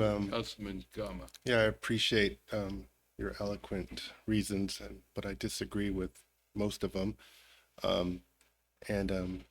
Change is difficult. I think we realize that. And what I've learned in this process is that the no's are much more motivated to come out and almost viscerally react to this. But I think Mr. Placiel said it best. You know, the port is doing a magnificent job of branding and marketing themselves. And they have billboards all over the county, on the freeway, on Wainimi Road. I mean, everywhere. They have a television ad. And I was thinking of that when he read his statement. And it's like, what do we have out there branding wise? And so I respect the fact that, I love the fact that this is going to go to the voters. And if it's as close as Councilwoman Hernandez believes, then all more reasons to vote yes and put it on the ballot and see where it goes. So I do recognize throughout the eternity of time, change is always difficult. And this is a major change, and this is something different. But I think there are many reasons why we consider this, and I think the identity and the separation of the 2 public agencies is, I think it's important. So anyways, that's all I have to say. Councilman, Mayor Pro Tem. Thank you, Mayor Rollins. I think it is actually the right time because we did already approve, you know, a new playground on the beach, a skate park, fixing up Bubbling Springs Park, the baseball fields, and I mean, we know things are changing. You know, we know that we need to find ways of getting, you know, more tax money here in our city. And it's been a little difficult to figure out any other solutions. And I know we are a small city, but you know, the little bit that we can do, I think is going to go a long way. We originally changed the name to Port Wainimi so that we can help the port, you know, and I think the port is doing very well. And so I think if we do another strategic move, I think it can help us out again. Council Perez. I will echo Mr. Mayor Pro Tem's sentiments. I don't believe it's going to turn into a lot of tourism and I hope that it doesn't. I don't want a lot of tourism, but I think that's irrelevant. We are doing a lot of things to our beach to improve. Everything is coming into fruition now. It'll slowly start changing, but we have a lot of things planned to improve our city. A lot of money allocated to many areas, and it does take time for them to be implemented, but we have put our mark on it and have instructed the things to be done. So they are happening. And I think it will be a good way to improve our city. If it doesn't happen, it doesn't. That's what the voters decide. And I think to finally put this to a vote, give the city a chance to put their say in it and let it go either way and put it to rest one final time. Yes. I'd also like to mention that I've been living here since I was 5 years old. You know, so when I was first introduced to this idea, totally rejected it. I don't even think I gave it a chance, mostly because I was so attached to the name. And then after doing a little bit more research, talking to some people, even talking to people to the port, and they mentioning that, you know, some of them, you know, think it's a good idea. Some of them think it, you know, it doesn't really matter. It doesn't affect them. And, you know, just after some research, I figured out that I think it would be a pretty good change for us, you know, and change is the universal constant. So. As I mentioned before, this council has made a very active attempt to improve the amenities and the quality of life, and we continue to do that. One of the comments that I heard in the public hearing is whether or not changing, some people said one way, some people said the other way, but changing the name will increase our economic viability, will bring in loads of new companies, and we'll be able to benefit from that. I'm not sure if I truly believe that, because, but I do know that as we move forward economically, we are dependent pretty much on a few main sources, and one of those sources is going to be diverse throughout the county. So we're going to be less dependent. So we're going to need to look at the potential of, be it rebranding or doing something within our community that's going to bring in new economic viability. This name change may or may not do that. I was told earlier in this process that at that time, Councilman Rollins or Mayor Rollins, you can just get 4 or 5 of you councilmen together, and if you vote it, you can just make the change, and that's the way it is. And I definitely disagreed with that. I think that's something that our community, we're a community as a whole, and there's a lot of really good ideas and a lot of really good opinions, and all of those opinions count. And so I think we operate on a democratic process, and I feel that way as we move forward. So, are there any other comments from our council? So we had, okay, so maybe I should restate. Do we have a new motion after we've had councilman comments, or? You don't need a new motion. Okay, so we have a motion from Councilman Gahman, and the second was from Councilperson Jerez. May we have a roll call vote? Councilmember Gama, Yes. Councilmember Perez, Yes. Councilmember Hernandez, No. Mayor Pro Tem Martinez, Yes. Mayor Rollins. Yes. Motion passes by majority vote. Hey, I gotta take a breath. That's a big decision we've all made. I'm sorry? Yes. Number 11, approve the execution of the joint representation of the waiver for Hollister and Brace. Mr. Spalding. Thank you, Mayor Rollins, Honorable City Council. Please allow me to give you a brief history of the Port Hueneme Water Agency as it bears some relevance to this conflict of interest waiver. Essentially, the Port Hueneme Water Agency is a joint powers authority organized under California law that consists of 2 member agencies. One is the City of Port Hueneme, the other is the Channel Islands Community Services District. What both of these agencies have done, and what the purpose of the PHWA is that in essence both agencies have ceased pumping their groundwater allotments and instead contracted with United Water Conservation District in order to import water to the city, to the PHWA, which then services the Beach District or the Community Services District as well as the city. And this is from where we get our water through this agency. Over the years, there have been a number of, mainly from the Groundwater Sustainability Management Act, there have been adjudications of certain groundwater basins that are in a state of overdraft. That has been the case with respect to a number of them. I believe it's Fox Canyon, and the Oxnard Pleasant Valley Water Basin is currently ongoing. I serve as general counsel to the Port Hueneme Water Agency as well as the city of Port Hueneme. Mr. Candy, who is on our Zoom call tonight, serves as special counsel to Port Hueneme Water Agency with respect to the groundwater adjudications that have arisen. And in addition, he serves as counsel to the other member agency, the Community Services District. The reason this matter is before you is because Mr. Candy and his law firm Hollister and Brace, his contract renewal is up for PHWA.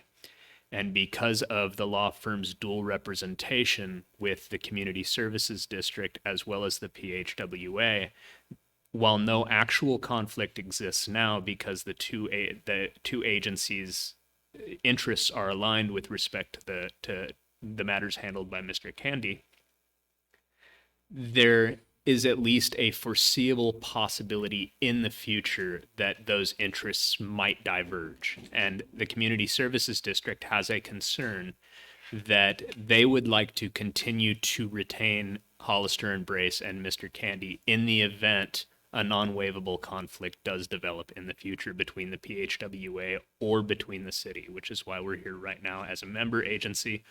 Hollister and Brace is looking for informed consent to waive any conflicts of interests that are waivable under California law, but in the event that there would be a disqualification, the Community Services District would be able to retain Mr. Candy. And so under California Rules of Professional Conduct, Rule 1.7, a lawyer shall not, without informed consent from each affected client, represent a client if there is a significant risk the lawyer's representation of the client will be materially limited by the lawyer's responsibilities to or relationships with another client. And while this rule is framed in the negative, it allows an attorney to jointly represent one or more clients whose interests potentially conflict in the same matter, provided that the lawyer reasonably believes that he or she will be able to provide competent and diligent representation to each affected client, and the lawyer obtains each client's informed written consent. Informed written consent requires that the lawyer disclose the relevant circumstances, the material risks, including any actual and reasonably foreseeable adverse consequences of the proposed course of conduct. And so the proposed course of conduct, or the reasonably foreseeable adverse consequences of attorneys jointly representing both PHWA and the Community Services District, are the potential for disagreements between the PHWA and the district concerning strategy on how to address or respond to issues, the potential for attorneys to receive conflicting client instructions or demands from both PHWA and the Community Services District, the potential for PHWA and the district to have inconsistent expectations and or divergent objectives with respect to the matters described in Exhibit A to the staff report, and 4, the potential for disagreements to arise between PHWA and the district regarding litigation strategy, including whether to settle a case or pursue a matter through trial. In essence, we've identified the scope of representation with respect to PHWA in these, and that is the right of PHWA member agencies to extract groundwater from the Oxnard Pleasant Valley groundwater basins, PHWA's contractual right to obtain groundwater deliveries from United Water Conservation District pursuant to the Oxnard-Hueneme Pipeline Agreement, PHWA's contractual right to obtain surface water deliveries from Coegas Municipal Water District and the City of Oxnard pursuant to the three-party water supply agreement, and ongoing efforts by the Fox Canyon Groundwater Management Agency to implement a new groundwater allocation ordinance for the Oxnard Pleasant Valley basins. And as you can see, Mr. Candy is up on screen to answer any questions, and I remain available to answer any questions you may have. Councilperson Gama. Thank you. Early in life, I've heard about water as the most contentious issue in California. And then when we went on the water tour and all the effort that went into the California Aqueduct by Mr. Mulholland, correct? So, and I have farming friends in the area that are always talking about lawsuits and all this stuff. So is there a difference between an appearance of a conflict? Because certainly there is going to be an appearance of a conflict here. I mean, we're talking about water. And is there a distinction between a mere appearance of a conflict or actual conflict? And how do you navigate those in this contentious arena of water rights and groundwater and pumping and all that?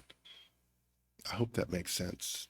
But that's where I'm trying to understand is like, you know, the potential in litigation is to raise as much dust as you can. And so, any event, how do you distinguish between a actual conflict and a mere appearance of one? Well, council members, I'll jump in. Peter Candy, good evening. Thank you for hearing this matter tonight.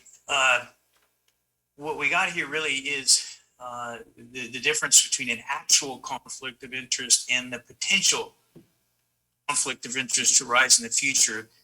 And that's really what we're talking about. There is, at this point, no actual conflict of interest between the Beach District and PHWA, simply because, you know, they're in it together. They're in it together. The district is a member agency of PHWA, and their interests, as far as I can tell and I can see, are completely aligned. Now, there is the possibility that a conflict of interest could arise in the future if the Beach District decided to go a different way than PHWA in terms of voting, in terms of instructions to council. If the district was telling me to take one action and PHWA is telling me to take another action, that would be a conflict of interest that would have to be at that point disclosed to all parties. And I wouldn't be able to represent or continue to represent both the Beach District and PHWA if such an actual conflict of interest were to arise and we weren't able to work it out. The two parties, the two clients that I would be jointly representing weren't able to work that out. So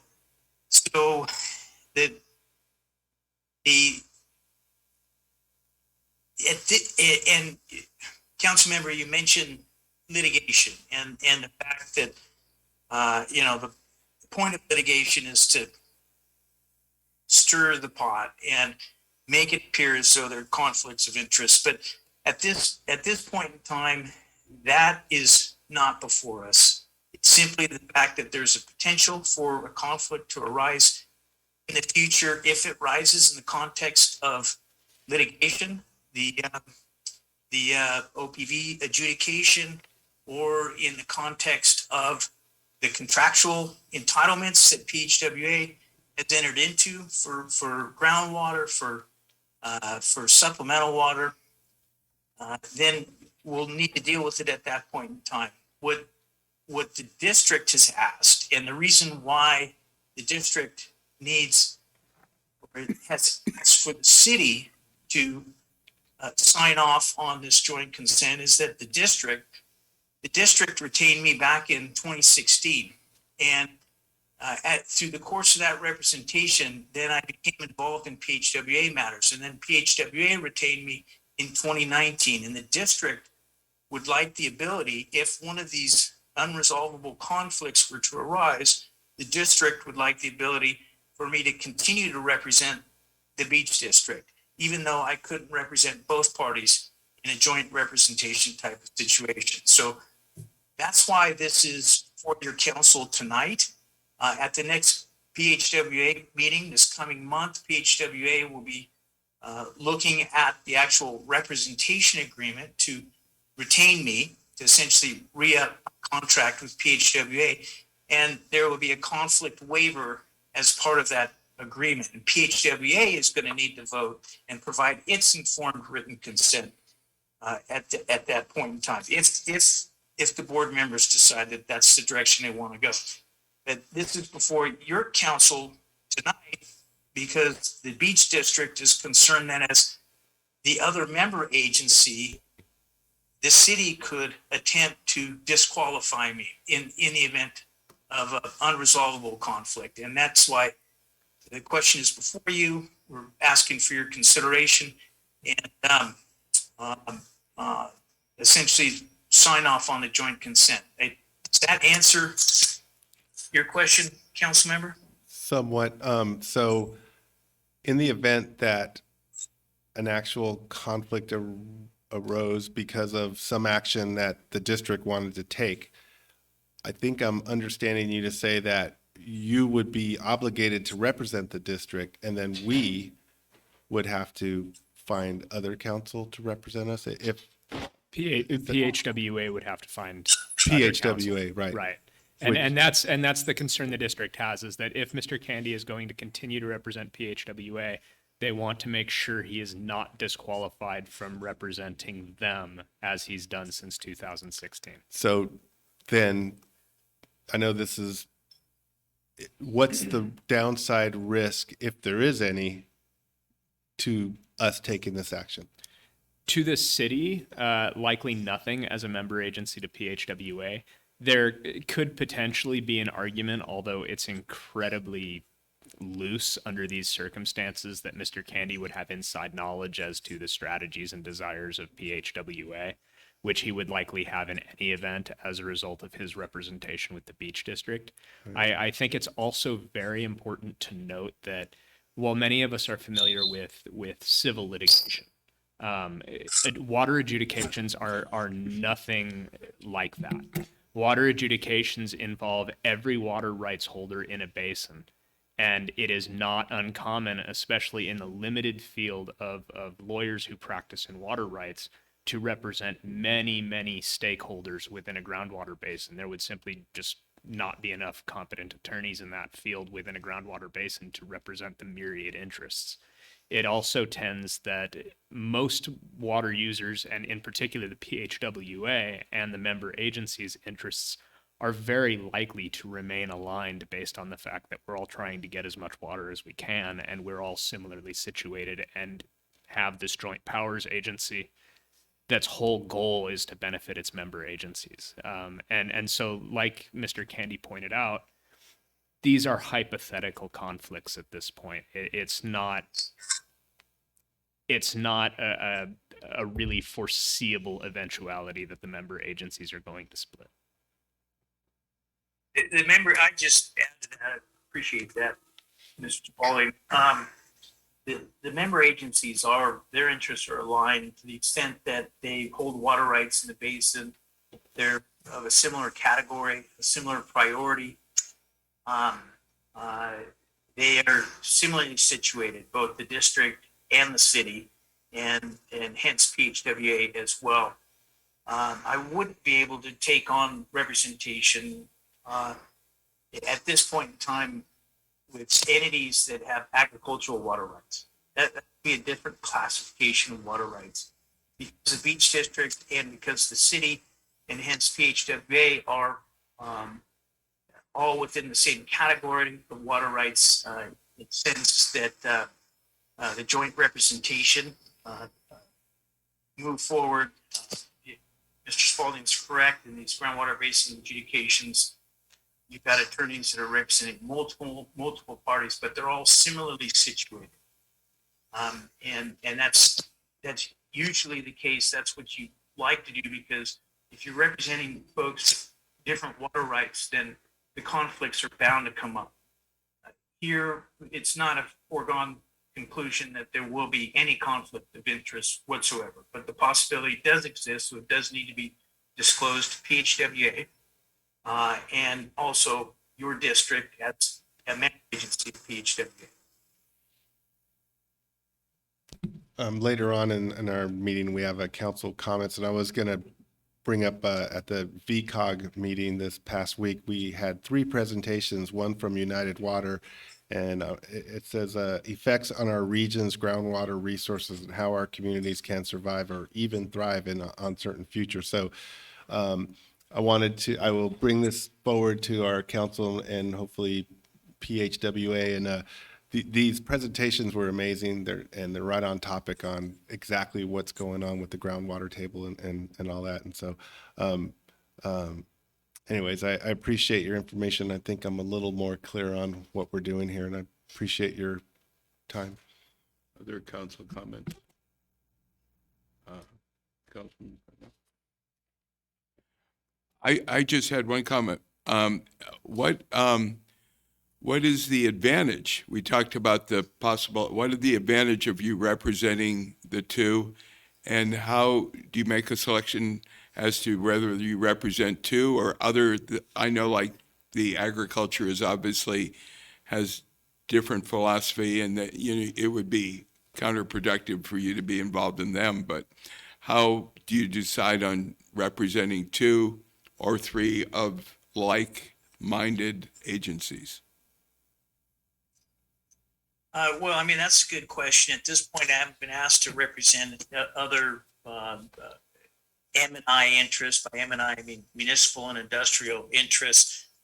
If I were to be asked to represent other M&I interests in the context of the adjudication, that's something I could consider, and I would need to bring to my current clients to make sure that they don't have a problem with that type of representation. Right now, it's not on the table, and if it comes up, it would be something that would need to be disclosed, discussed, consented to by both PHWA and the Beach District.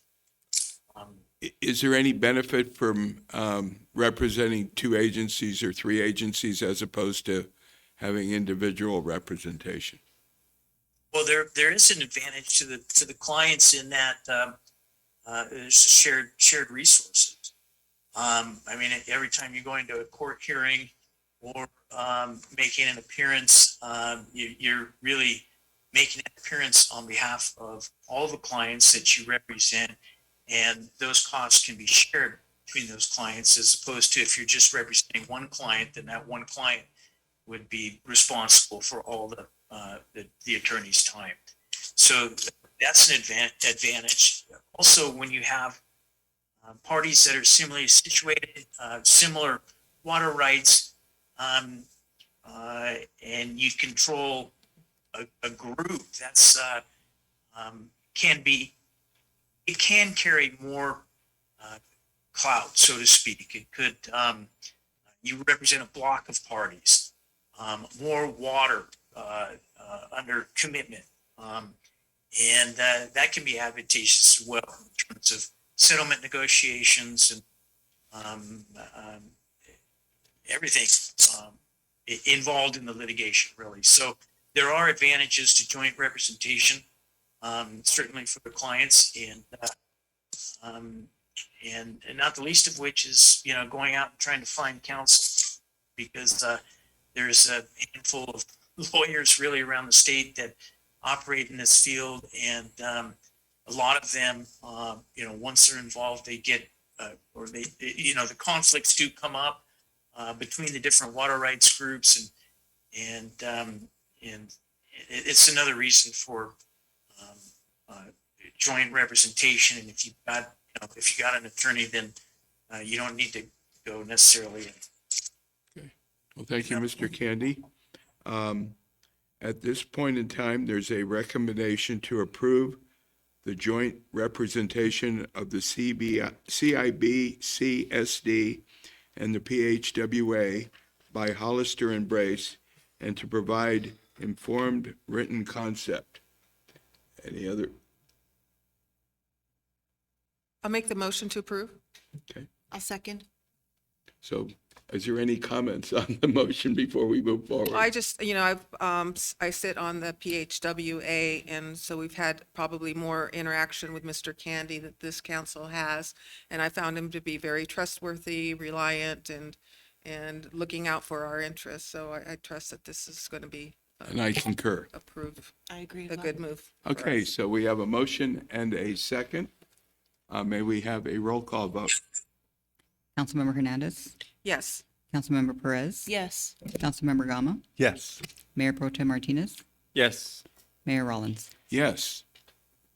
Well, we're glad that you're going to continue to represent us.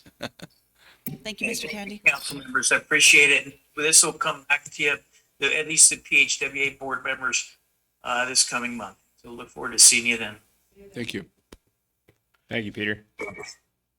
So now we will move on to number 12 on the agenda. The 2022 to 2026 Capital Improvement Project CIP Plan to be presented by Mr. Connors. Thank you, Mayor. Honorable City Council. I'm kind of excited. This has been a work and process for a while. And we finally get to showcase, despite comments otherwise in the public, that our City Council has been committed wholesale in terms of reclaiming past glory of the city and setting a new and striking path for future glory. So with that, I will continue with this presentation, and I want to set a couple of really key elements to what this is all about. We use the term CIP a lot in the city, outside the city, in the public, and it stands for a capital improvement project. And this is a plan that I'm going to present tonight. A plan is a working document. It does not commit funds to anything, but it puts in play a series of events in terms of investment and financial, potential financial assignment, so that we can synthesize a comprehensive list of identified needs and create a path for our capital investments that deliver strategic outcomes. So a capital plan is really something that projects over several years so that we can align funding themes and make funding decisions early enough so that we can execute delivery of capital projects to the city. So a capital project is your classic construction project, but it also can be equipment or major studies. And we look at least 5 years, and in some cases a little bit more, depending on what that capital need is. Each project has to be justified. As good stewards of public funds, we should not, and we have not committed finances to anything that we have not identified as a need for the city. So we use several resources to do that.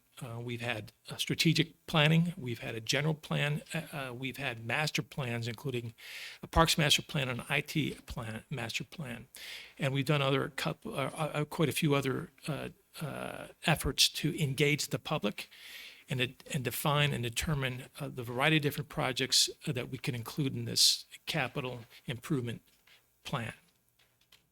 Then what we do with that is we prioritize and we create a decision matrix. So what do we fund first? What sequence? What do we bundle? What has to be done before the others?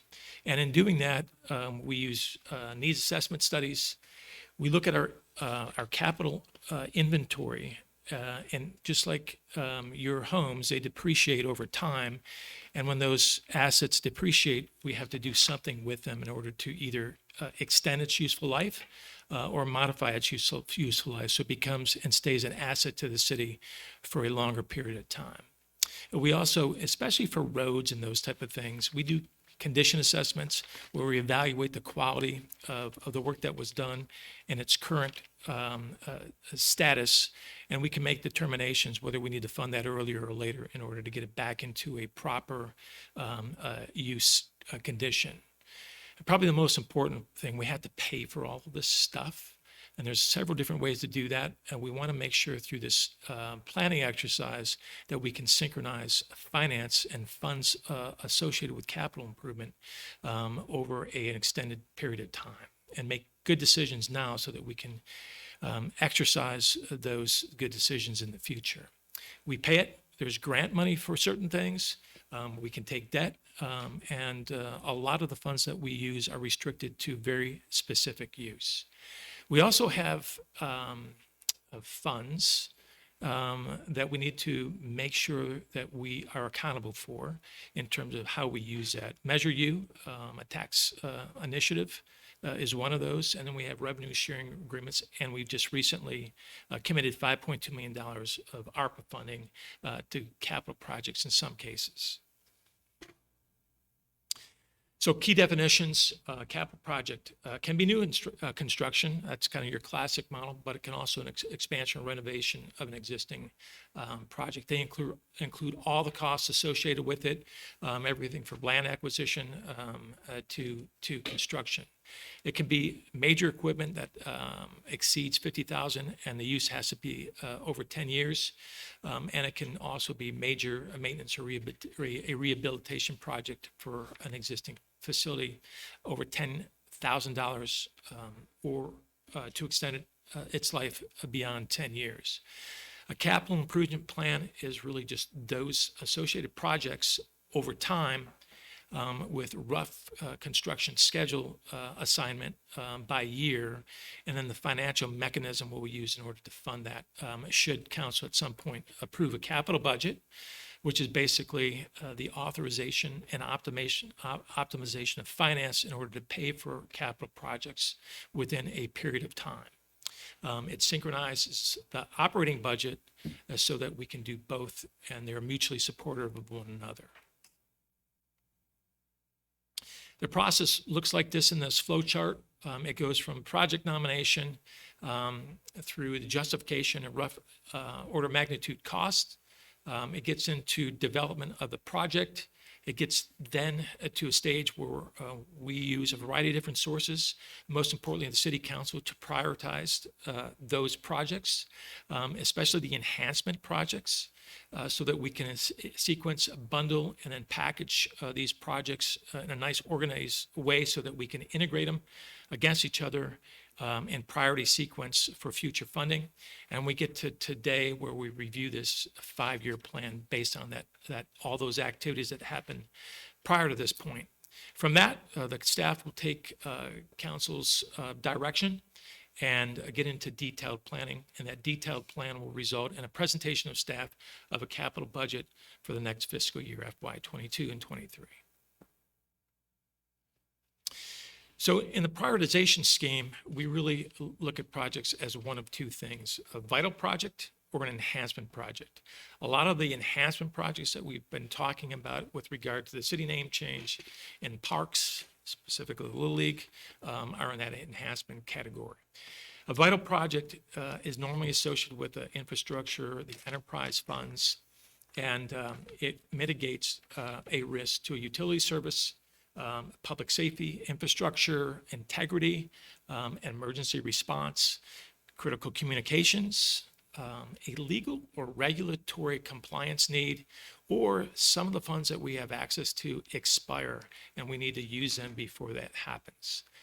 You have 3 levels of vital prioritization, one being the most important and most urgent, that is severe, and then down to significant and then elevated. And that's how all the projects in those categories, mainly the enterprise fund, are organized and prioritized. An enhancement project is not a vital project, so it represents an aesthetic or functional capital improvement that really addresses quality of life, like our parks, public safety, service efficiency, community pride, and/or inclusiveness. In this scale, we look at a number from 0 to 10. 0 means never, and 10 means let's get it on the agenda for approval immediately. Everything in between represents a lesser priority, and it can also be I guess represented in a time frame. And so 1 to 3 bring in more 5 years, and then 8 to 9 in the next fiscal year. And so that is the way the capital improvement plan, this 5-year plan, has been organized. I want to make sure that we at least discuss the life cycle of a project because, and I'll use the Little League fields Bubbling Springs ball fields as the test case for going through this life cycle. Depending on the project, it can take, in some cases, years. In a lot of cases, depending on what the scope of the project, maybe a little bit less. But the concept of the Little League field had started in late 2019 when the process of park master planning had just started. Strategic planning was still ongoing. General planning had just started, and we were starting to identify through public outreach, identifying all the the dysfunction or needs of each one of the parks, and we started to develop a good idea of what the public wanted and what was needed in our parks. The Little League fields were clearly one of those early candidates, and it made it to the Parks Master Plan that was improved almost a year and some change later in March of 2020. So based on that particular document, the Parks Master Plan, which included a Little League field, went into two separate planning processes during COVID. When ARPA funding was identified and a $5.2 million allocation was identified for the city, we wanted to make sure that as one of the highest priority projects was still going to be funded no matter what. So ARPA was considered. Simultaneous, we had grant applications for both Boker Park and Bubbling Springs Park, where we expected and had some confidence that the grant funding would be available. We learned in November of last year that we did not receive those grants, but because of the simultaneous process of council identifying wellness and youth recreational support as important priorities for ARPA, we made sure we had the highest park priorities in our ARPA funding strategy. There were several projects that were approved in ARPA, but the Little League field was one of those projects. ARPA was approved in December of this past year, and immediately we engaged with the designer and architect to do the landscape work, landscape design work, and architectural work in order to start the process of creating several of those ARPA projects, including the Little League field. That started in January, February of this past year, and the design and planning of at least 3 of those projects are still active, and we expect in the next month or so for council to actually approve the plan, and we will award those contracts. Yes, Mr. Gama. Is it to refurbish the fields or to completely redesign? Because I've heard multi-use, something along those lines. It's categorized in the description as a rehabilitation of the Little League fields. And I don't recall that the council approved the grant application, and I don't think we ever knew that what was specified in the grant application that we didn't get. So are you following those wants and desires that were? The grant application and the projects associated with both ARPA and the CIP all emanate from the Parks Master Plan that was adopted by the City Council. It includes every capital project that was identified, and then we use their rough order magnitude cost, just like they did for the grant application for the preparation of this 5-year plan. So just to be clear, rehabbing the Bubbling Springs baseball fields means there'll still be 4 baseball fields there? That is correct. Okay. That is correct. And so we're active in you can see that this process has taken a long time to line up the funds, hold for the grant, put in a couple projects, and we're now executing. We got a lot of work still to go from the award to actually doing the project. I would love to say that these things are easy, simple, and quick, but anybody has tried to do construction in California, in any world, whether it's in the city or for a business, these are not quick processes. So I wanted to use this example to demonstrate, the little effort and the process timelines that go into doing something like this for just one project. We have to pay for those things, and we use several funds to pay from the city. Several are restricted, and mainly the enterprise stuff or gas tax. And I've highlighted 3 of the funds that we typically fund enterprise-related projects out of. There are funds, what I call quasi-restricted. There are some very specific guidance. ARPA was one of them, Measure U, and our revenue sharing agreements. In some cases, very rarely do we use community benefit fund, but that would also be included. And there's really one major fund, as you'll see, that is kind of unrestricted. So a dominant number of our capital projects come out of the general fund.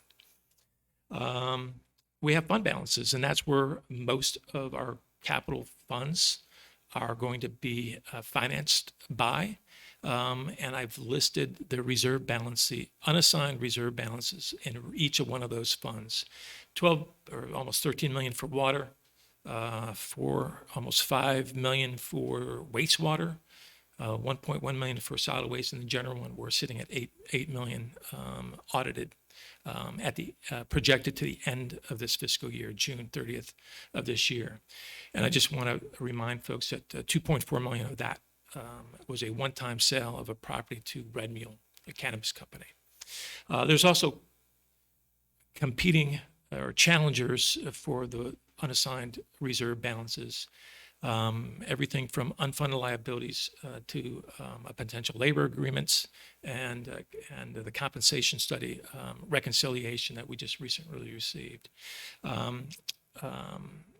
The numbers next to each one of those represent strategic focus priorities at the end of this year, with unfunded liability at the highest, and a CIP, depending on what the CIP was associated with, going from 6.5 to 9.0 for our high priority parks projects.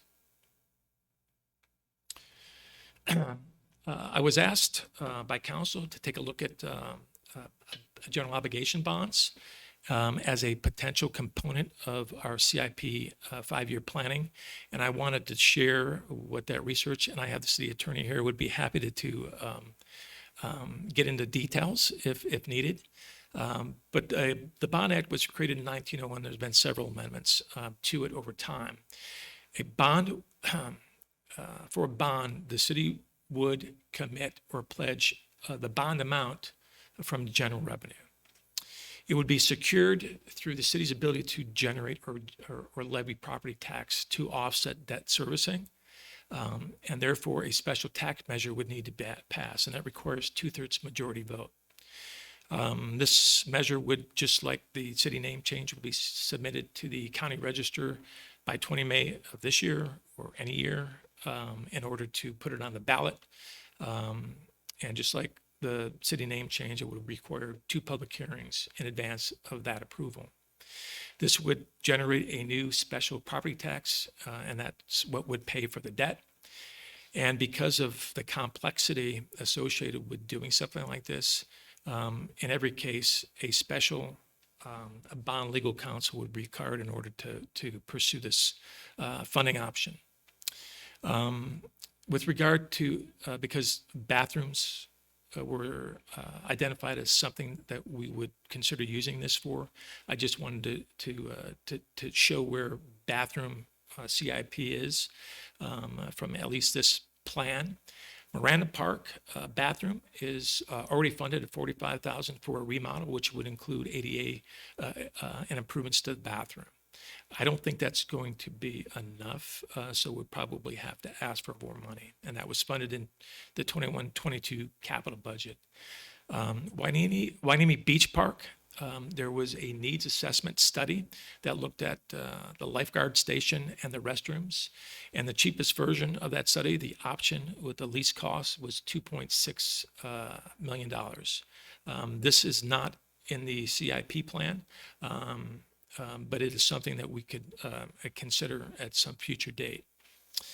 Bubbling Springs, there is $140,000 associated with the Sports Plaza CIP, and that is for a prefab a restroom. And at Boca Park, there is no money planned or in this 5-year CIP plan for a bathroom at Boca Park. So that's where bathrooms at parks currently sit. Before I leave the slide, are there any questions about the general obligation bond before I move on? Yeah, on the bathrooms, do all meet the ADA requirements now or not? They do not. And anytime we modify anything, we have to do ADA corrections. Yes, I do have a question. Clearly, there's no way we would be able to advance the bond idea for bathroom remodel, refurbishing, installation at Boulder Park. So that'd be something we would have to look at probably in the next 2-year cycle.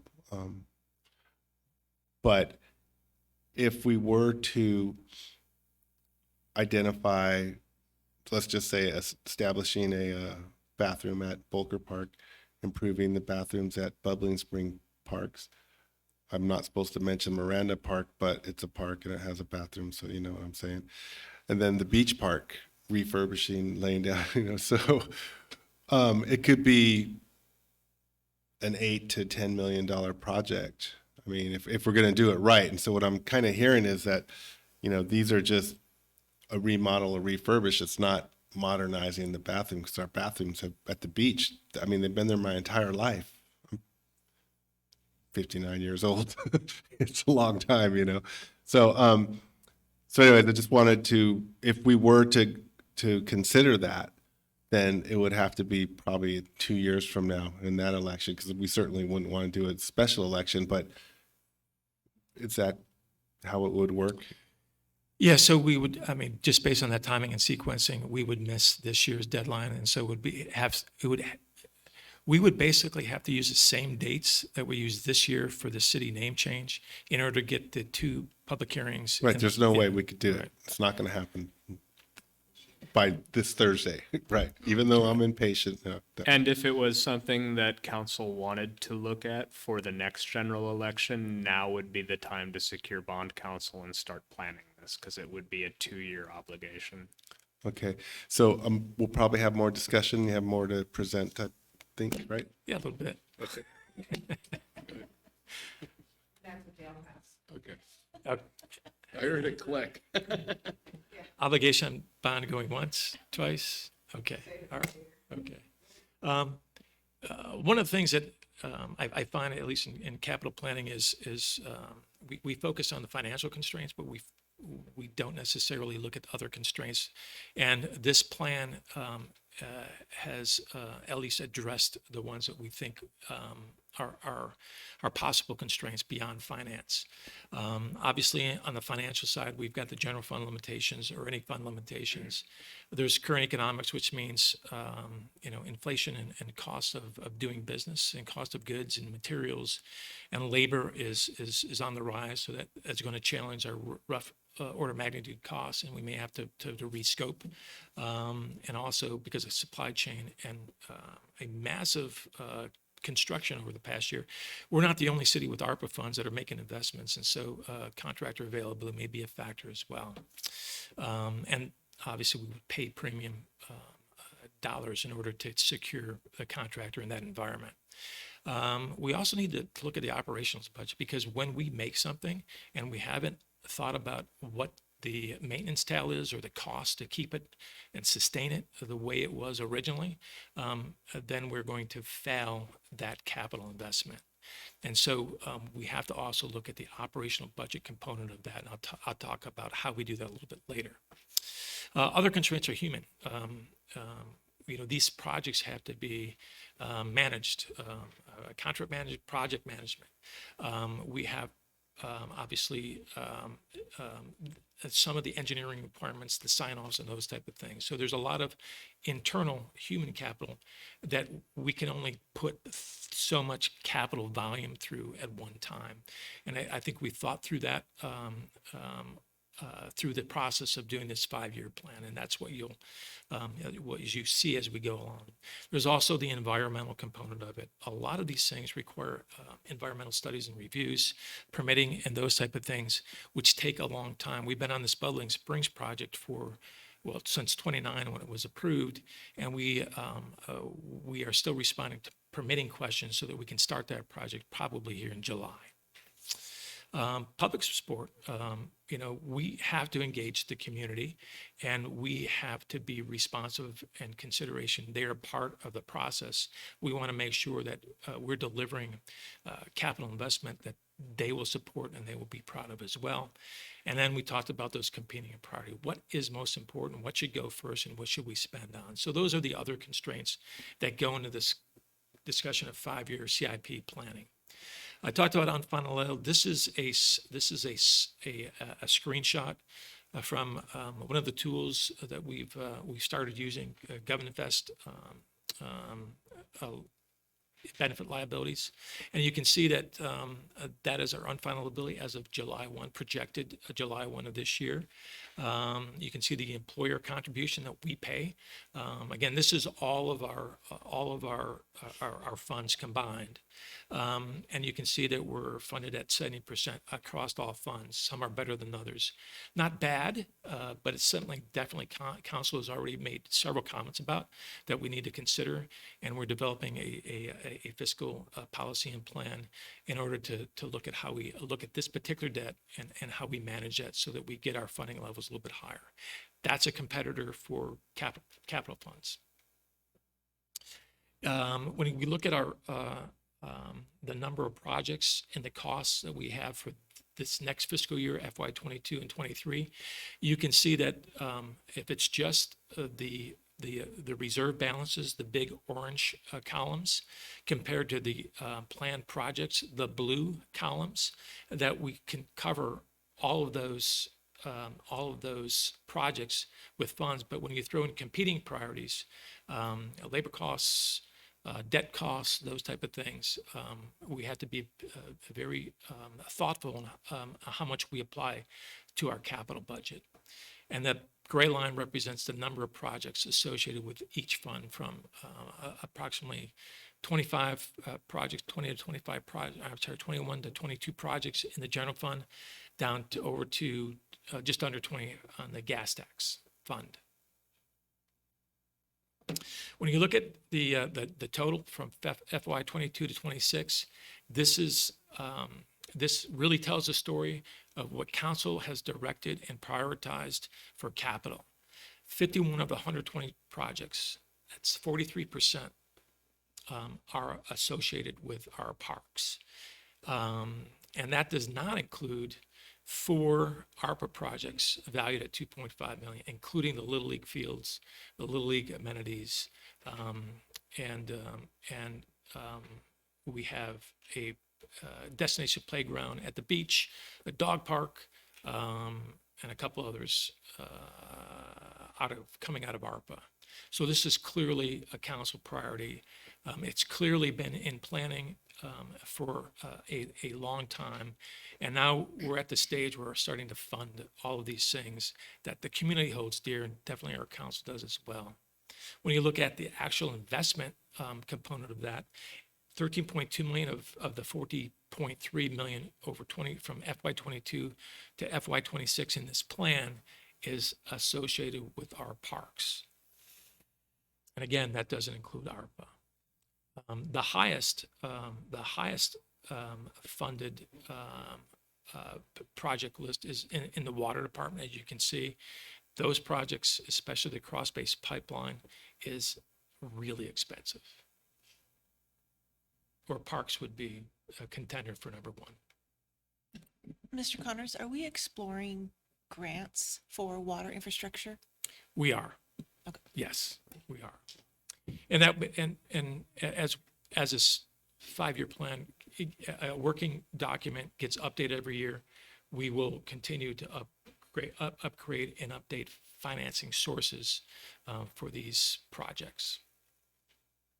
There's the ARPA funds. I wanted to make sure that we again highlighted the fact that the playground, skate park, dog park, and the Bubbling Springs playfields and multi-fields have already been funded and are in some phase of design and planning with the near-term contract award. And then we have broadband strategy too to upgrade. So that's what ARPA is being used for. So this is the general fund. I'm not really going to talk too much more about the other enterprise funds. And I wanted to show what it looks like in terms of our general fund. When you looked at the constrained calculus that we used, I've highlighted in red every project that staff considers essential, which means the minimal capital budget should include these items in red. When you look at the total cost of those projects, and these projects have been prioritized by City Council, you can see that the total cost is $4.7 million in FY22 and 23. The reserve balance is a little bit over $8 million, leaving only $3.3 million for other things if we fund all of these projects.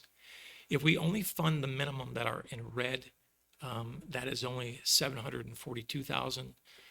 That leaves a balance in the general fund of $7.3 million for other things.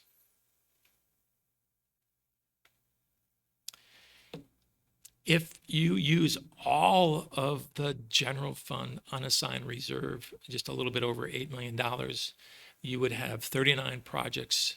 They would represent prioritization from vital 2 down to 7. And we'd have to ask for a little bit more money, $98,000 to fund those. So that's what it looks like if we use up the entire unassigned reserve in the general fund.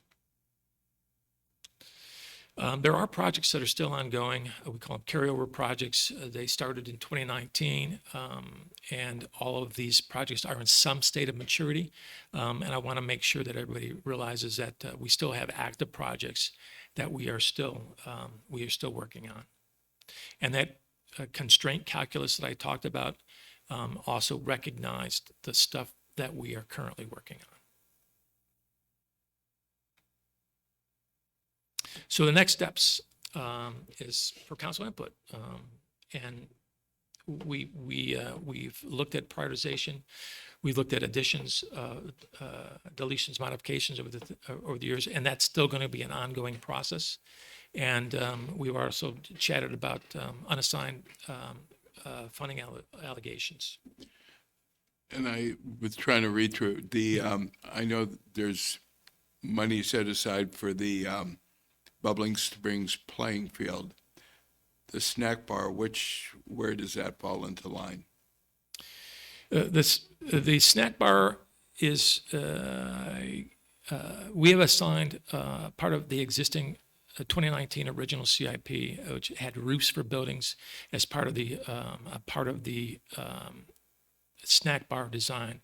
It also falls into the sports plaza, which is a dedicated project, and there are some other funds we've identified in order to fully support the snack bar. That is the #1 priority of our landscape architect and our architect and designer for the snack bar. We should have a final design and cost estimates from that, and then we'll move to bring that to council to approve a contract, and we will assign other funding as required in order to support that. Okay, I talked about Government Invest, and we're doing analytics so we can model the competitors for CIP planning, which includes debt and labor costs. And then if council modifies and approves this 5-year plan, we will take that plan and we'll start to do detailed work plans for each one of the projects in that FY22-23 year, which will include updating that cost, but also looking at the operational costs in order to sustain it after we put it in place, so that we do not allow a project that we've invested to atrophy or be compromised because we're not doing the upkeep and maintenance required to keep it at a high level. And So that second part that you said, so we fund a particular CIP project and we're moving it forward. Well, and there's an expense to that. Is there going to be kind of like a piggyback maintenance for each one? So snack bar, $200,000. Ongoing maintenance, $20,000 or $10,000 or what? How will that be done? yes, Mayor, exactly. So each building has an owner's manual, right? And you have to do scheduled maintenance and preventive maintenance, all those type of things, and inspection.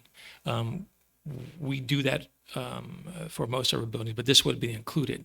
It's an additional building, or we haven't done it in the past. That means it would be new labor and material requirements in order to keep it up to standard, right? And so those costs would be in the detailed working plan that will be associated with the capital budget presentation, and it will describe the impact to the operational budget, and it will require an operational budget adjustment in order to make sure that we take care of that new asset. So not only the new assets, but how will you be dealing with the existing assets already? As far as Well, there is a task team that looks that is looking at service levels associated with our parks, our landscape, and our facilities, and we're defining service levels and the maintenance cost to keep them and sustain them at the right level. And if we can't do it internally, then we're going to have to contract that service out.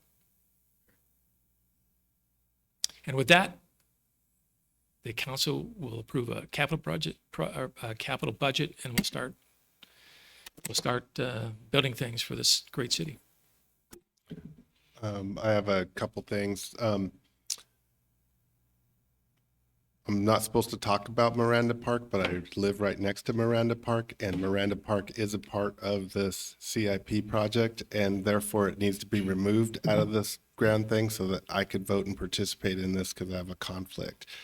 And that's something that came up last time, so I don't know if we could move on this tonight without doing that first. And then the other council members may also have a conflict in any one of these projects too, so I think we need to vet that out. Having said that, I am very excited for the fact that we are addressing our parks, and I think it's very important to support the youth of our community, and I think we've committed to that, and I believe that we're trying our best to live up to that. I love Jacob Marquez's enthusiasm for the Reeds, and I too share his frustration. It takes way too long to get things done. How can we get things done quicker? I don't know. I don't have the answer, and it's easy to say I do, but I don't. And, you know, spent time picking up trash down there this weekend, and the creek is just stifled. It's not moving. It's producing mosquitoes, and we know the problems with that. My concern is that there's a lot of projects here.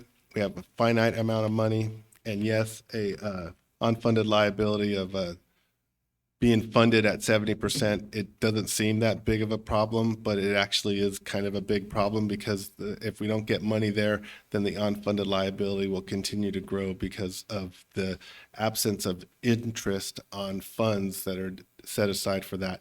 So that's on my mind. And then what I've seen recently, and I'll give two examples, where we do something that's very positive, but we don't do the required maintenance, or we don't have the necessary equipment on hand to handle it. And so I'm talking about the volleyball court at the beach. You know, we talked greatly, we got heated, we got arguments about where to place these volleyball courts. And, you know, we knew that the placement where they are now, they were going to be subject to sand dunes. And you know, here we are, now we have a volleyball court that's completely out of commission. You can't participate on it. And I think, you know, we don't have the equipment, we don't have the plan, we don't have the maintenance in place to do it weekly so it doesn't build up to where it gets like that.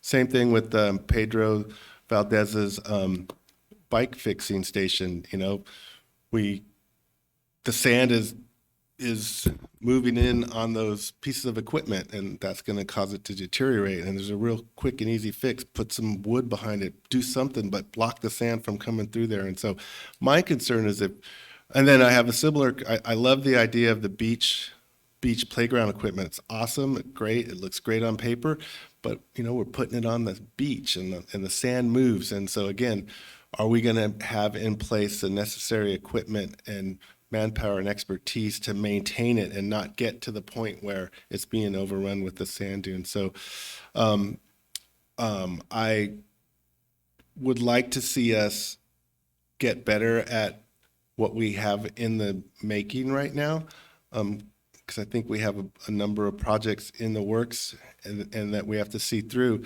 And if we were to just approve all these, and I don't recommend that at all, but let's just say we approve a vast majority of what's been recommended, it's gonna deplete our general fund.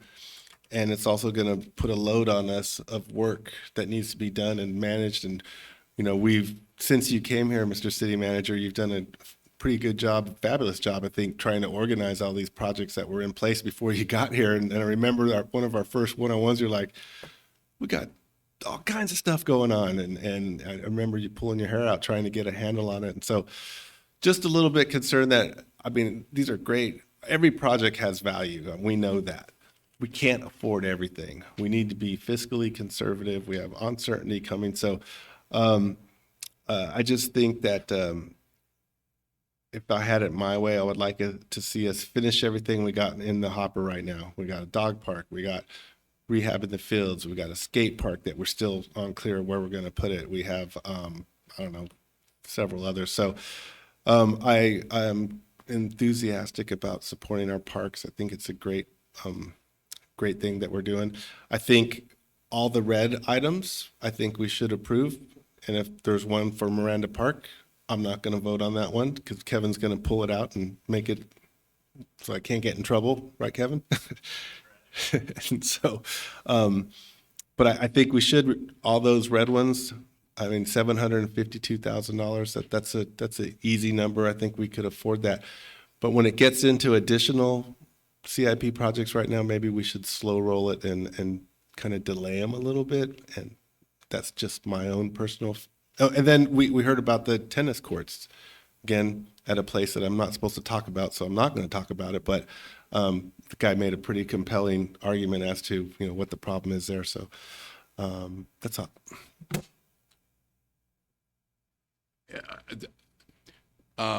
One point that I would need to make is on the maintenance. Besides, you know, we've talked about that we need to attach that to each, but I want us all to consider that many of these things have been deferred for a number of years, and it's just like your home. You push it back, so now what if it was maintained along the way, it wouldn't cost as much as now. It's like not painting your house and now the wood's rotting because you haven't done the ongoing painting. And so I would like to see an emphasis on even our existing structures that we have, getting them up to staff and keeping them maintained. It's going to, a new project, obviously there's those costs for adding a new project, but then we have a lot of existing existing amenities within our parks that need to be kind of fixed up and also need to be a maintenance process, and that's a lot less costly in the long run, I feel. May we see those items that are in red again, please?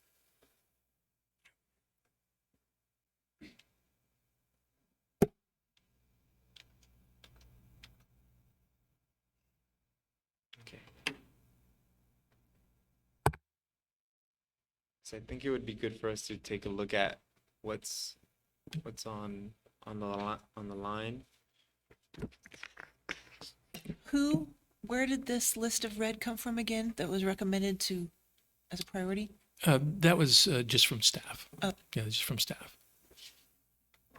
And they represent either funding expiration, public safety requirement, or phasing, additional phasing of existing projects so that we have continuity between phases. So the Miranda multipurpose field is not in red? It is not what we consider an essential project for minimum funding. And it doesn't mean we're not doing it, though. No, it's just staff identified those as essential minimum funding if a hard decision was made in order to fund projects for FY 22-23. Thank you, ladies. That is not including the Little League field, though. That's separate. That's ARPA, yeah. So what you've proposed here is a prioritization plan and funding all these projects over time. So you're not asking us to eliminate anything here. You're asking us to agree or disagree with your priority. Every project has been prioritized, and based on that prioritization, we've identified funding years for projects based on what we consider constraints. And the finance was typically not the largest constraint. It was staff capacity in order to process those projects. So you're asking us if we are in agreement with your plan to fund the projects that are listed here. Right, and the prioritization for all the enhancements are based on council input to staff. Staff did not prioritize any of the amenities or the enhancement projects. So based on Councilman Gama's comment and the comments we heard today, I saw that the tennis courts were not, when were those going to be addressed? What was the plan for addressing? You the have maintenance? a tennis court restriction of 3 and 4. Those are the middle courts Yes, at but- a priority 8, and they are, and that project is, you can see it in the what I would call the constrained project tally on the left. Which means when would the city actually be able to get to that particular project? In terms of processing, if all those projects were approved in a capital budget, we would work through those in parallel as best we can, but it would be sequential down through from top to bottom. Are there any barbecue pits or bonfire pits at the beach on any of these? There are in you kind of expanded list of projects that are not included in my slide deck. There are packages for those type of things, pick and bases, barbecue pits as part of a beach project in this 5-year plan. It's not on my slide deck though. Yeah. As I'm reviewing all of these things, are there projects that are more easily constructed or contracted out to be able to be doing quicker, even though they're not necessarily they're a high priority, but are there some that are more easily done than others? And then the second question would be, being the limitation of our existing staff and the complexity of trying to develop these things, are there ones that are more easily done, or that if we have we approve something that's a top priority, when realistically the funding for that would be spread out over a few years because we couldn't actually facilitate those things year by year? I mean, all in 1 year. Yeah, what we try to do is bundle and then sequence projects so they made sense. You don't want to buy a ship without a pier, and so we made sure the piers happened before the ships came to them. The other thing we identified as part of our our draft CIP policy, is there's ways to accelerate the project depending on the nature of the project. We can use a variety of different contracting vehicles in order to accelerate depending on the project. So we've identified some projects for that as well. And then the other thing we've done, especially for some of these high priority projects, if we funded and used design and plan outsourced talent in order to get a head start, so we could start the planning part of the project, so that we can award the contract fairly quickly when the full project is funded. And we've done that with the destination playground, the Little League fields, the dog park, and the skate park. So just to reemphasize, because, well, I would want to see on somewhere on this list, barbecue pits and bonfire pits at the beach, especially if we're trying to attract people to the beach. You know, we should have amenities. I know for people to use at the beach. I know we have the volleyball courts, but like Councilmember Gama mentioned, one of them's already messed up. The playground's not going to be up for another year. I would have thought that, you know, maybe barbecue pits and bonfire pits would be something that'd be a lot easier and quicker to put on the beach than, say, even a playground. Well, I haven't even seen a cost breakdown of what a barbecue pit. Yeah, what it's I going I to know I be. had asked for a presentation. Yeah, maybe I don't know. Can I just read through the list of things that are included in the recreational CIP description? A food truck flexible space, $158,400. Picnic tables, $12,000. Picnic shade, $80,000. Picnic hardware, $8,500. Barbecue pits, $2,400. Trees, $11,000. Planting, $64,000. Mulch, and so on and so on. So those are all packaged in these larger category projects. Do they have Yeah, to they're be? bundled. Do they have to be? Can we move You out? can separate, isolate. I mean, because there's no, Yeah. that's $2,000 for barbecue pits. There's no reason why we can't add that Right. to. And that's, in of itself, it doesn't constitute a capital project. When it's bundled like that, it becomes part of the capital project. So you can fund those outside of a capital project. So what you're saying is like, say, well, let's, the red. the beach one. Can we incrementally, like, for example, you gave a laundry list of what can be done. I look at like accessories to a car. Can we focus on, can we come back to you and say, okay, we approved the general thing, but then we want to focus, we want to get the barbecue pits in first in that particular thing. So incrementally, the community sees change along that way. I mean, instead of like, we're going to do it all at once and maybe take away from some other project in some other area, we can say, we want to get, say, barbecue pits and picnic tables done here. Maybe we want to pass on food trucks or something like that, that I think I just heard you say.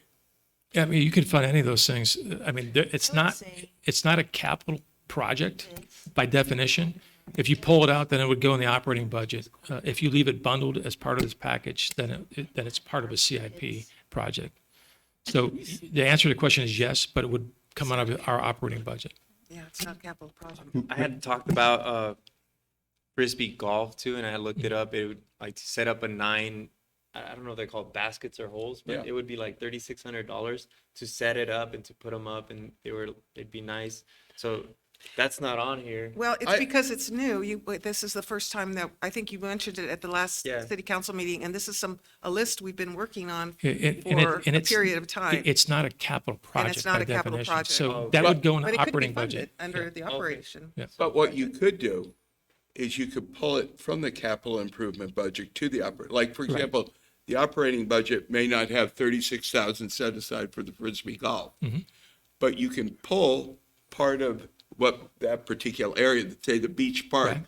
back into the operating, so we can kind of deal with that, if that was I mean, I'm not saying it's a priority with her, but like, at least that's what you could do mechanically.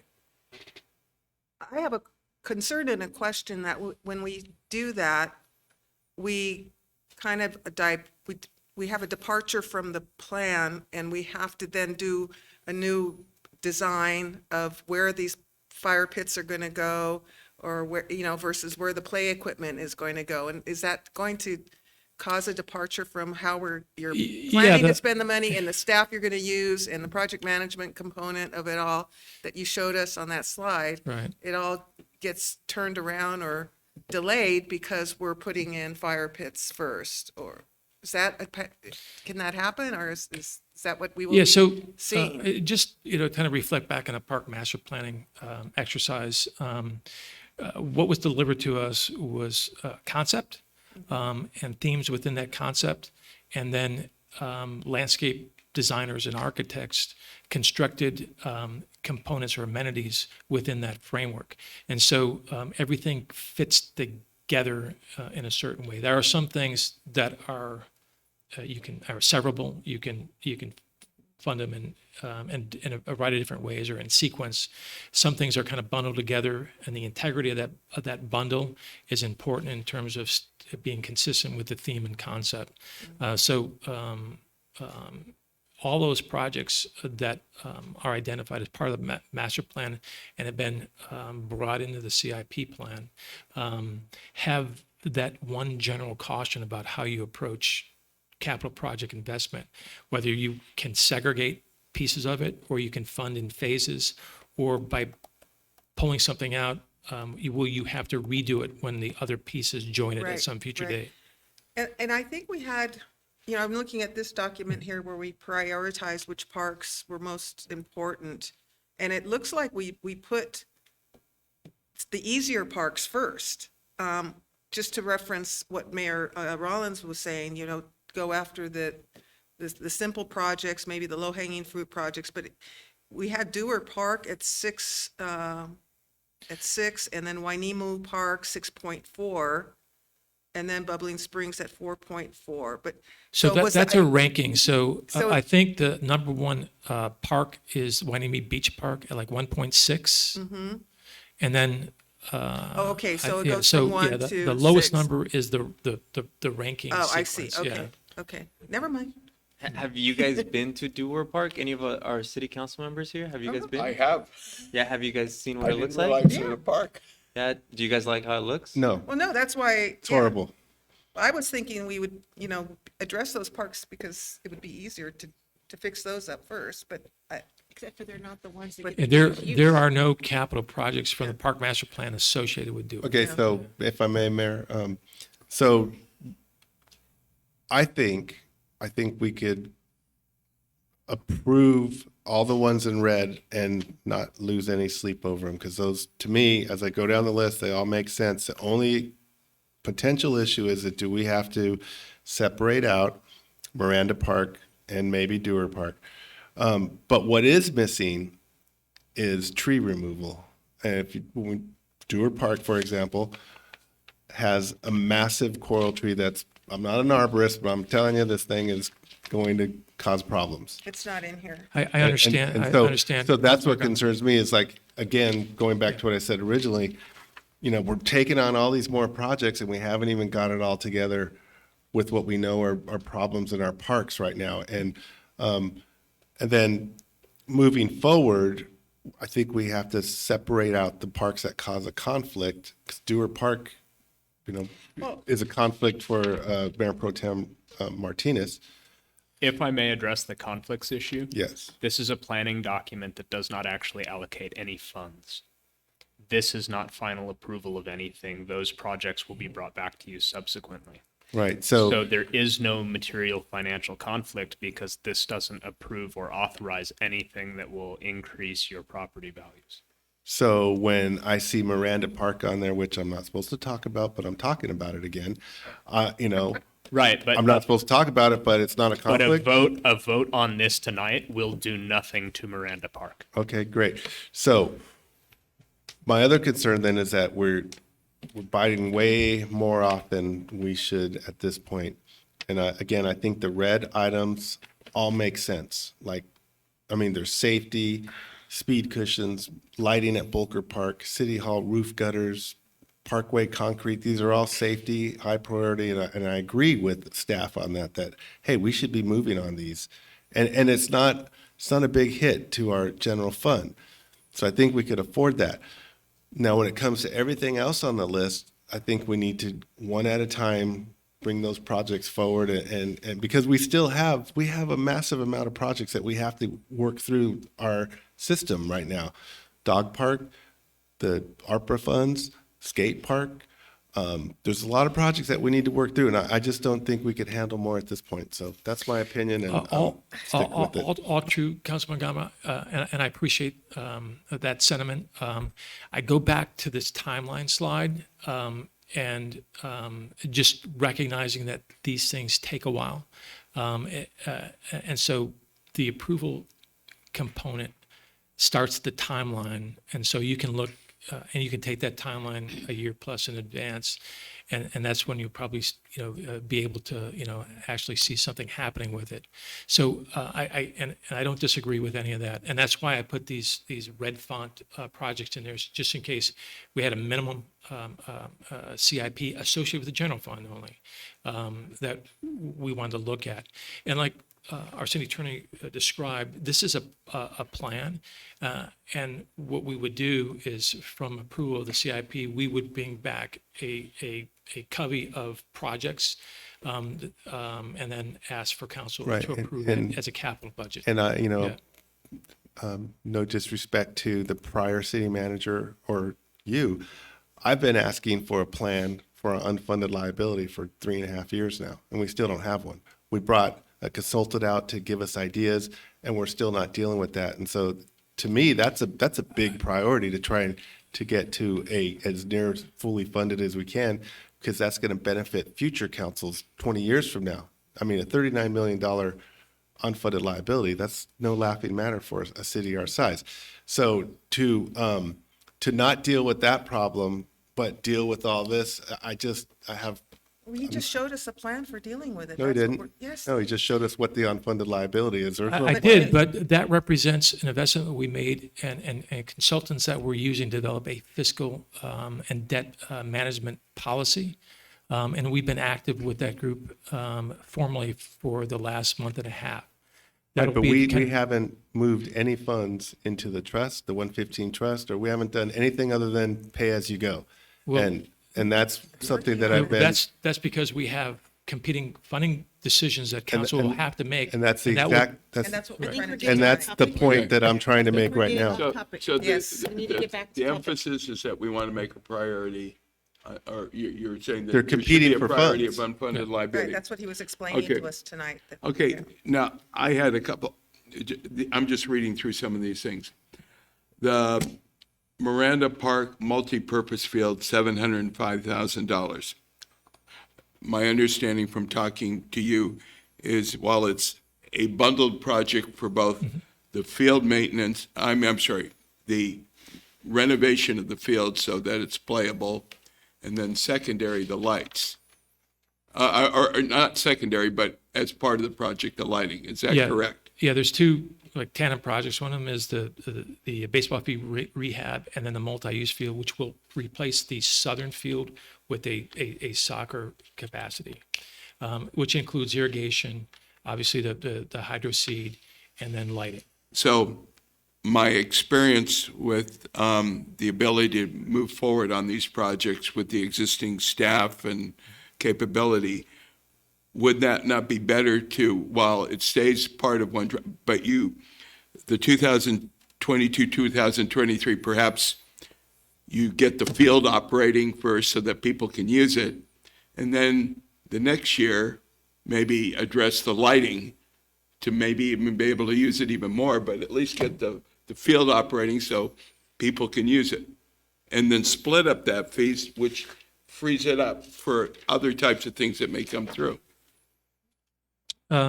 Yes, I would like to, I'd be happy to approve all that's in red, plus a soccer field at least at Miranda. That's not, I don't think that's what we're being asked to do, is it, tonight? It's just to validate the priority of these projects, or the projects themselves, that you can, and But the and as you funding described. cycle, you could split that. Is You- what I'm you asking. could, Okay, so is what I'm asking doable at this time? Yeah, so for example, the field lights or Musket Stadium lights for the multi-purpose field at Miranda Park is at $480,000. If you wanted to pull that out, I would at least make sure the infrastructure to put those in at some future date is accommodated. And not pull it out, but move it onto the. Oh, yeah, or fund it over, or phase it over time. Because I understand most of these things are going to take, they're not going to be done in 1 year. I mean, they just. No, he just explained that to us in his presentation, the timelines on which some of these are going to take. So But what they're I'm put on- thinking, But they're put on the all in one budget year. I mean, it's read in that way. If we approve it, it's put well, in that's that one what budget. I was about to say to our city manager here. I mean, I did see a document you created with a list of projects and then how they would be funded over the year. I think that's probably more helpful in this discussion, is to have that document shared with, I assume everybody It saw was it. part of Yeah. the exhibit package. Yeah. Yeah.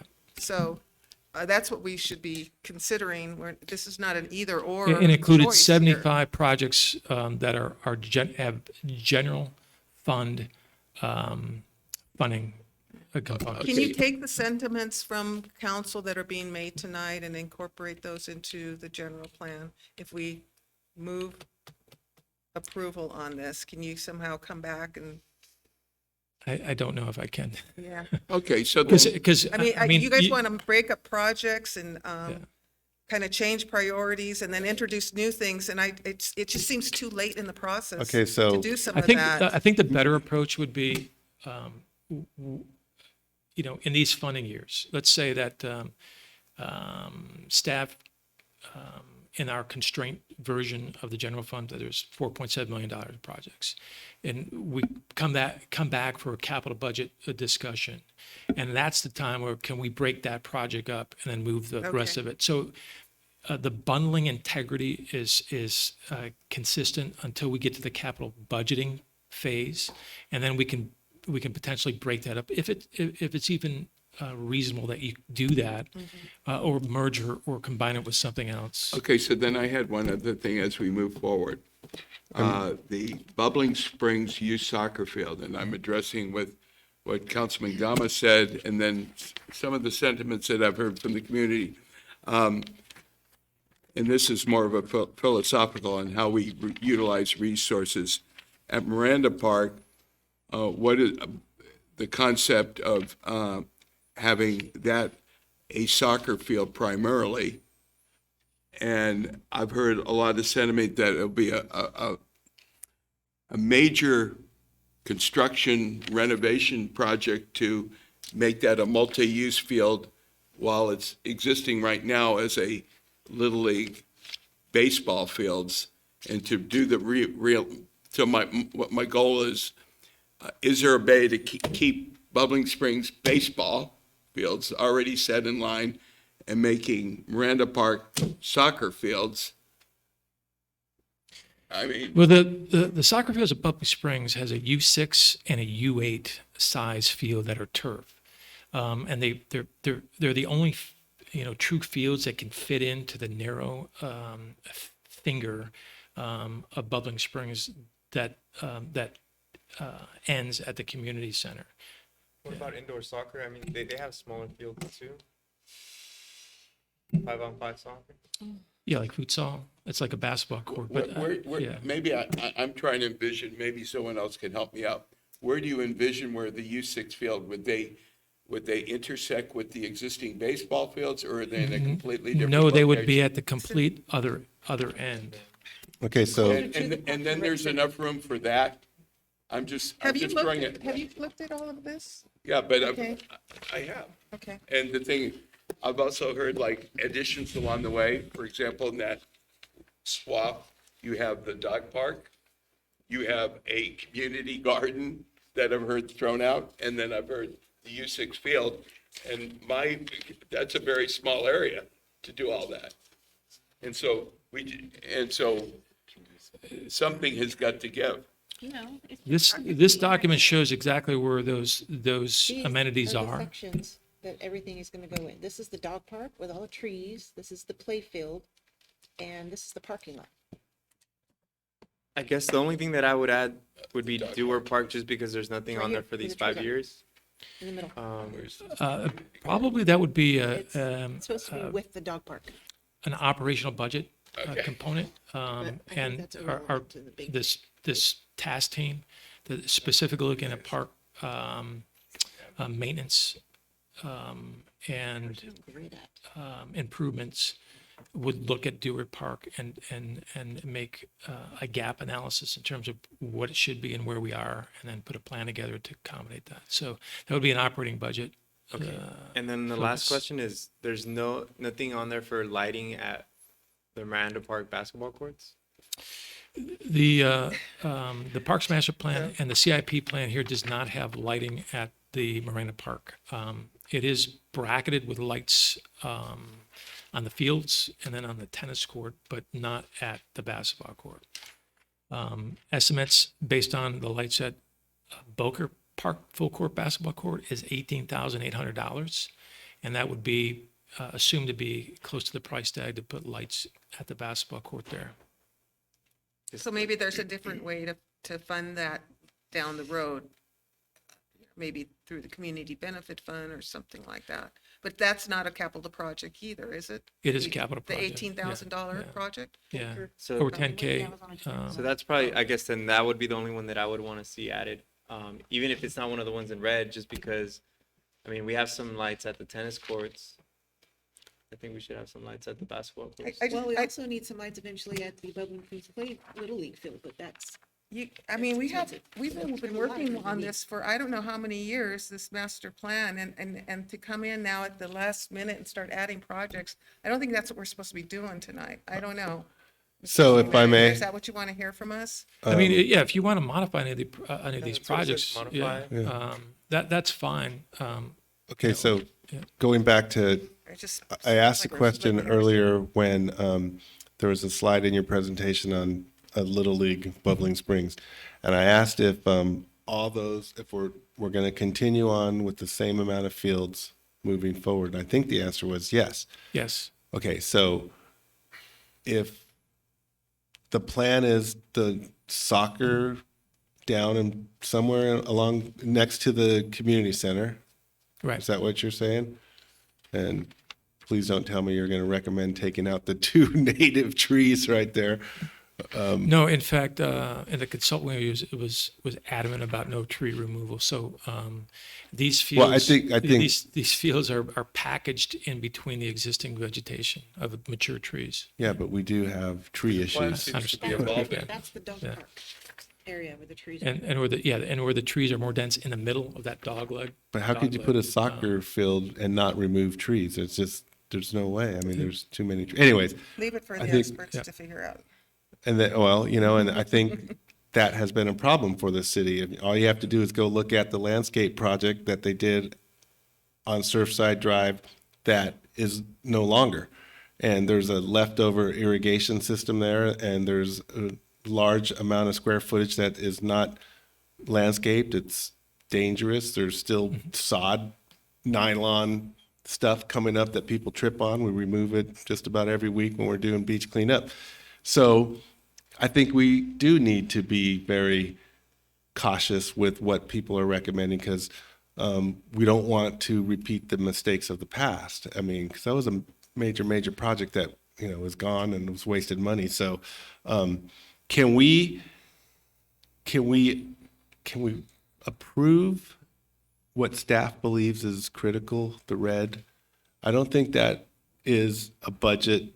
I mean, I think it's reasonable to spend $742,000 tonight. However, on all the other things, I think we probably do need to work some more on prioritizing and really understanding what we're getting into. And I think the more time and effort we put on it, the better the end result will be. And that's, to me, is what we should be looking to have. So we don't, and I'll bring it up again, that volleyball court kind of irritates me because, hey, we knew the sand that was going to develop there, and we watched it grow into an 8-foot sand dune and render one court unusable.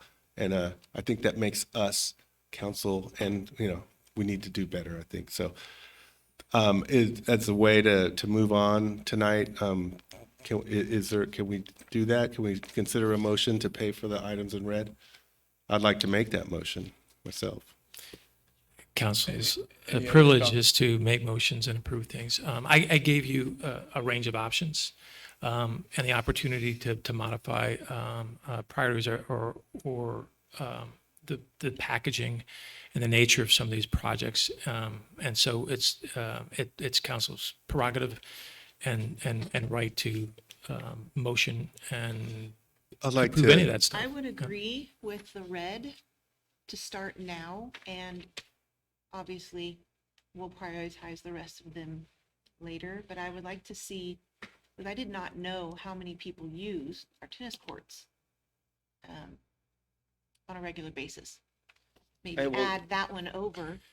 And I, To the red. because of a recent renovation at Or at least a patchwork. the court, we already have plans, so it's going to accelerate a tennis court project. So that's part of the acceleration component of some of these projects. I know the two people spoke tonight, but then I guess to reemphasize, at least on the tennis courts, the usage, because I do live close to there, but I'm further enough away from it. With the addition of the lights, every night, those courts are all filled up. In addition to that, a lot of the youth from the Hueneme High School during the off-season will utilize those courts to practice. In addition to that, in the past, we've had 100 to 125 kids take classes there. And so they are heavily used. My concern has been in the past that this project has been pushed back and back and back to initially, years back, if we had done, and it ties into that ongoing maintenance, it would have required, from my experience, $10,000 every 3 or 4 years to resurface it. Now, because it's been abandoned over the years, it's now a $250,000 fee. And with inflation, it just gets more and more. And so, Okay. that's my concern. So then I'll do a motion, recommend moving the tennis courts over and include it into the red and to approve the red. At least to get started. I think that's a good start. So, just real quickly, the gentleman today asked if there could be a quick fix, grind the elevated area of the tennis court and then paint it so they could have their, because I don't think, if we up here think that those tennis courts going to be redone by September, it's not going to happen. So I don't know who the subject matter expert is, but can we render those courts safe by grinding, filling, and then painting it over until we could do major work? Yeah, and we've done several iterations of crack fill, and so it's a temporary fix, obviously, and so we'll do that in lieu of a completed project. Yeah, I'm not advocating for that part that I'm not supposed to talk about, but. You can, though. We told you could. Stop saying it unless. So I just kind of like go big picture for a second. So the 5-year CIP plan gives you a constraint-based project list for each funding year from 22-23 on through 2022-26. Whatever doesn't get funded in 22-23 just slides on to the right and it resets its priority. And so we just keep on this project kabuki dance, into the Kabuki? future. Yeah. All right, so Okay, I guess, here, there's a second. There was a motion. I'll make the second. and I to would just approve want the to, plan. I guess, add, there aren't any, on here, there's nothing about lights at Miranda Park. I guess, at least within the 5 years, I would want it somewhere. There's lights at the baseball / and multi-purpose, but not at the basketball courts. And there's also lights for, the walkway, area lights. So there are lights, but just not at the basketball court. Because I know those lights at the walkway wouldn't be enough for people to still Right. play basketball. And- So that's something that I would want to add on here. To That's do what I that, would what want. you said would be $18,000. That's, No, that's for Bulker. yeah, 18,800 is the price for lights at the full-size basketball court at Bulker.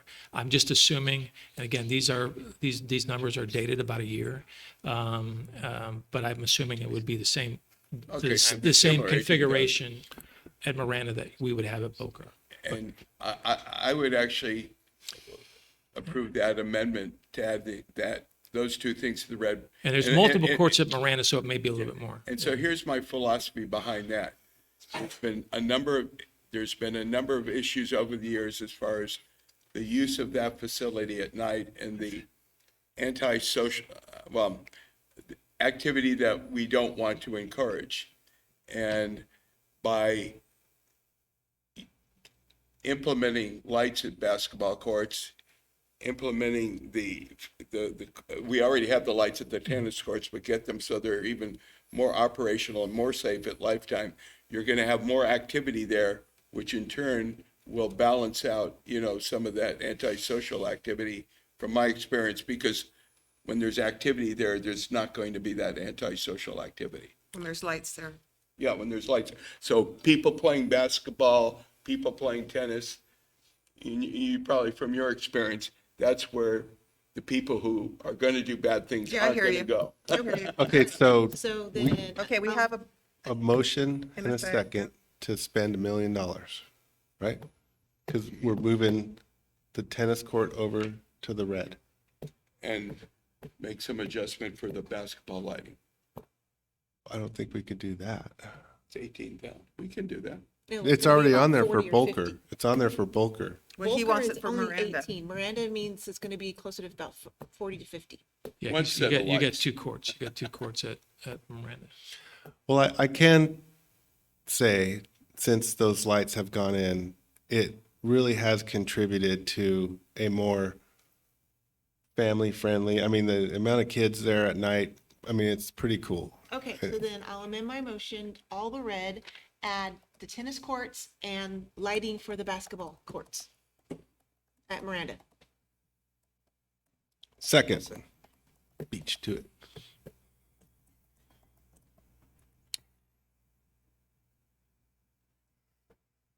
May we have a vote?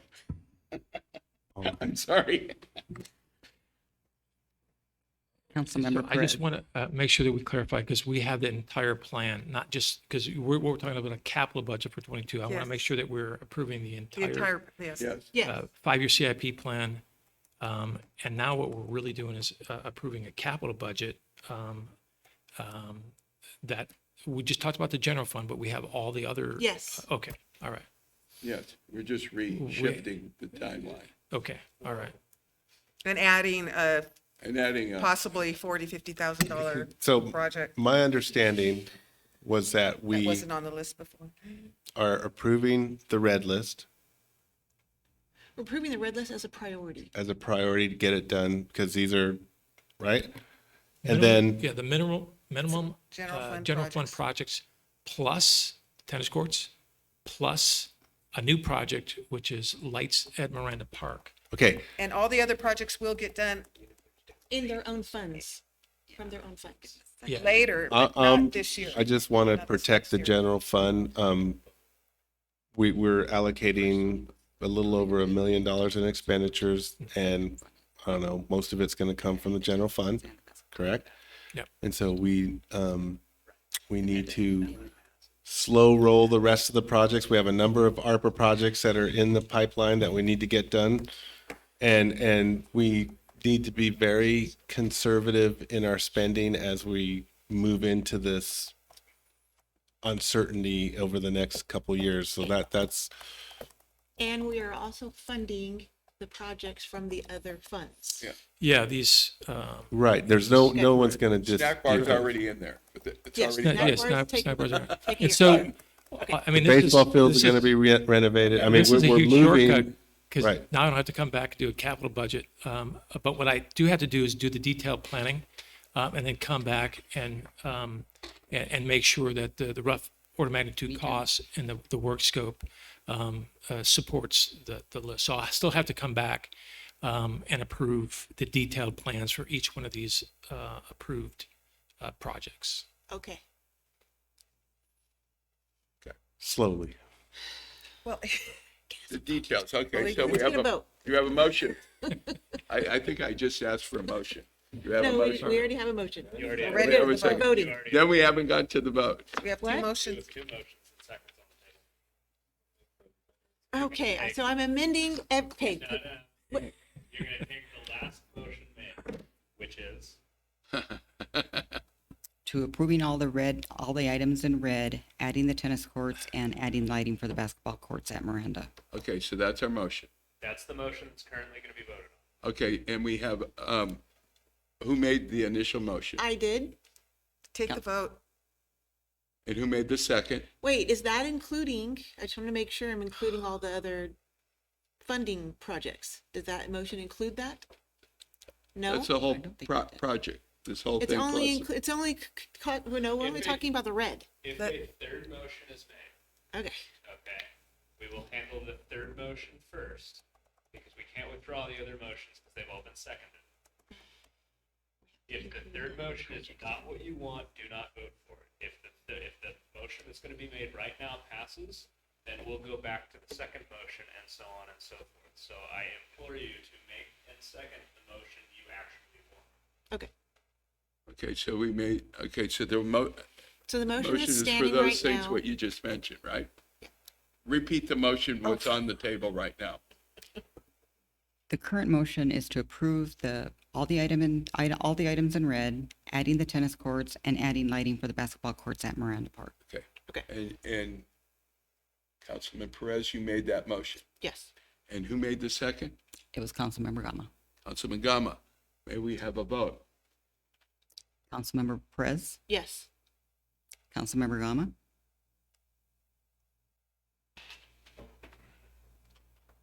Just want to have one last question. Thank you, Kevin, for muddying the waters, but we did it to ourselves. So if I vote yes on this motion, we're going to bring up the other motion. If this motion passes, we're done. Okay. I'll And vote you've already started the vote, so there will be no new motion. yes. The way we get back to new motions. Fails. Everybody Okay. votes no. I got it. Yes. Okay. Councilmember Hernandez. Councilmember Hernandez, No. Mayor Pro Tem Martinez, No? Mayor Rollins. Yes. No, but you're voting against. Motion carries 3 to You know 2. you just voted against. the Yeah, basketball because we courts. have to start over. You just voted against. Because the we were gonna, basketball because we were Yeah, gonna start because- over, right? No, we're No, done. no. We're done. Entertain a motion to reconsider. There we go. We're Only done. by those people who voted yes. So I want to do a motion to reconsider. We have a second. Reconsider what? The last vote you took. Okay. We haven't, Second. we didn't include the funding. Yeah, you overall funding. the Oh, entire okay, county. so, okay, so Yeah, reconsider, so okay. we approve. So, Okay, so now we take a roll call vote on the motion to reconsider. okay. And who made the motion for the reconsidering? I did. And who made the second? You did. You did. I did. Okay, great. I did. So, can we have a roll call vote? Who's on first? We're supposed to say no. No. The people that vote yes are the only ones that can reconsider. We're just voting to reconsider. Reconsider what now? Oh my God. You're trying to undo your last vote because you guys all voted wrong. Not all. And this is the only way we can do Not it. all. I voted Okay. right. Well, right. Okay. Otherwise, you're stuck with the last vote. We want to, We're voting to reconsider. which Okay, is we're gonna, yes, we okay, want to we're voting to reconsider. reconsider, yes. Okay, take the vote. Councilmember Perez, yes. Mayor Rollins, Yes. Councilmember Gama, Yes. Doesn't even matter, right? Yes. It does matter. Say yes. So Say we can yes. get on with this. No, we don't want to pressure you. We Okay, want but to go on. reconsider so we can So we get the can right approve motion. everything. Make a vote. Or don't. Just let us move on. Make up your mind. Either way, it moves on. Yes. Okay. Councilmember Hernandez, Yes. Mayor Pro Tem Martinez. Yes. Okay. Now. So, So my recommendation would be Okay, For the mayor to entertain a proper motion this time, and no one seconded unless you are absolutely sure you want to vote on this. All right. okay, I entertain a new motion. I ain't touching it. Motion to approve all the projects, right? Those two. All the ones on red, and add the tennis courts reconstructions 3 and 4, and lighting at Miranda Park, And the CIP And and plan. and the all the and the CIP. entire CIP plan. Okay, Is is that a good one? does that make any sense? It does. I want to make sure that because those capital projects are only for general fund projects, not the enterprise, and I want to make sure that we get those approved too. Correct. Okay, and then can you also add And the enterprise projects? And also add the enterprise projects. Is that good? I That's like good for it. me. Okay, I'll okay. second. Second. Finance director? Okay. Aren't you a lucky person? Okay, so may we have a vote? We have a motion and a second. Let's take a Who vote. was the second? Who was the second? First was Council. Me, just- Mayor Pro Tem, Yeah. second. You made it motion. Mayor Pro Tem Martinez, Yes. Councilmember Perez. Yes. Councilmember Hernandez, Yes. Councilmember Gama, I'm just gonna vote no because. Okay, Mayor Rollins. yes. And the motion Motion passes. passes 4-1. You voted no to all our projects. Thank you, council. I'll have to review this. You have to Feel study sorry it. for you. I really do. Okay, so we move that. Now, can we have city manager comments I'll and try to keep it reports? short. I was going to talk about Clean Power Alliance, and just for the record, we have been in collaboration with them, but we have one obstacle that makes it unachievable this year, but something we'll look at next year, and that is our NG project, which had some unique finance geometry associated with energy savings projects, including LED lights around the city, HVAC, roofing, and solar panels. Because it's the part of the financing had to do with a baseline of energy use with SoCal Edison, we still have to measure that over the next year before we can convert our energy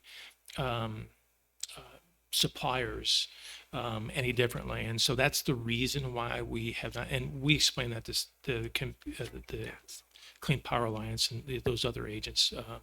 So that's the reason we didn't really go in that direction. It's not So, to say we yeah. wouldn't do it in the future. They Yeah, we can do it in the understand- future. Do they understand that? Yeah, Why would they? yes, sir. Yes, Mayor. They did understand that.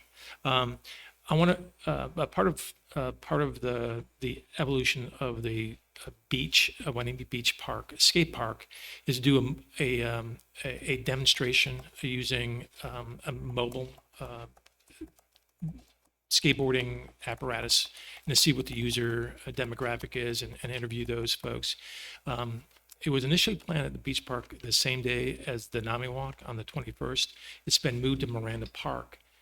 It's all over social media, but we are going to do our first mobile park, and that may be another option in lieu of an actual skate park. We wanted to just test that, so that will happen this Saturday at Miranda Park. Can I ask you, what was the reason? Because two of us are unsure as to, we thought it was supposed to be a combined thing. What was the reason why it was not?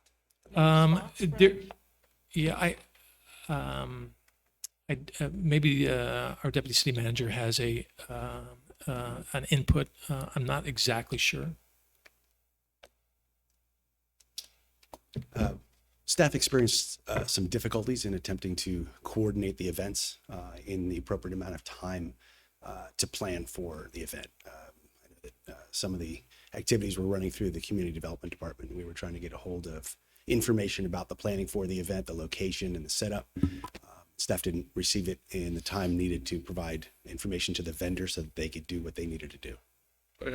But won't it be done a week earlier in No. Miranda? No, it's the same day. Yeah, it's the same. It's a day, same day. Right? Yeah. You experienced issues with communication with the other the other event that was going on? People. Correct. We just needed certain, we needed to meet certain deadlines with specific information about the location of the event, and we didn't get that in the time frame that was necessary. Okay. I guess my question would be, now that I just heard that it was switched, at Miranda Park, where are you planning on doing it? The basketball court? On the basketball? Yeah. court, okay. Oh, I thought it was a pickleball court. Yeah. I'm sorry. No, I was just whether it's going to be on the parking lot, which would be a problem for the users because. We're going to use the basketball court for the Okay. event. So is this an alternative to a fixed skate park, or are we just doing this Test. a It's an test? experiment. Yeah. But we approved a skate park. Doesn't mean we're not going to do skate park. So this is an opportunity to solicit community input, both about the types of elements of the facility, amenities of the facility, as well as desired location, and just to garner general ideas and support for the activity. Mr. Peretz, is there then a long-term schedule? Where is it going next? And then where is it going next? Not just yet. We want to kind of see how this event goes. And if it's successful and there's a desire for it, we can also assess if perhaps this is the long-term solution and perhaps we just have equipment like this on a rotating basis, or maybe we need to have a similar event at a different location so that people come there and share the thoughts about that location. So we're going to really kind of assess the success of this event and then make determinations if we're going to repeat this at a different Yeah, location. because one of the factors I heard was the final location, if be it a pop-up or a skate park. And so to determine that, you would have to go to different locations. You're going off, we're going into a topic that's. Yeah, I want to remind the council, this is not an agendized item. Yes. Yeah. So No, there are just Brown asking Act issues. questions of- No. Can't no. discuss it. And my last item is I had the pleasure of shopping for plants with Mayor Rollins last week in support of Jacob Marquez's effort to do a native drought tolerance demonstration garden out in front. And there's always movement to expand it. One of the interesting things about that experience was the supplier that we used. I think they're called We Grow. Growing Works. Growing Works. I'm sorry.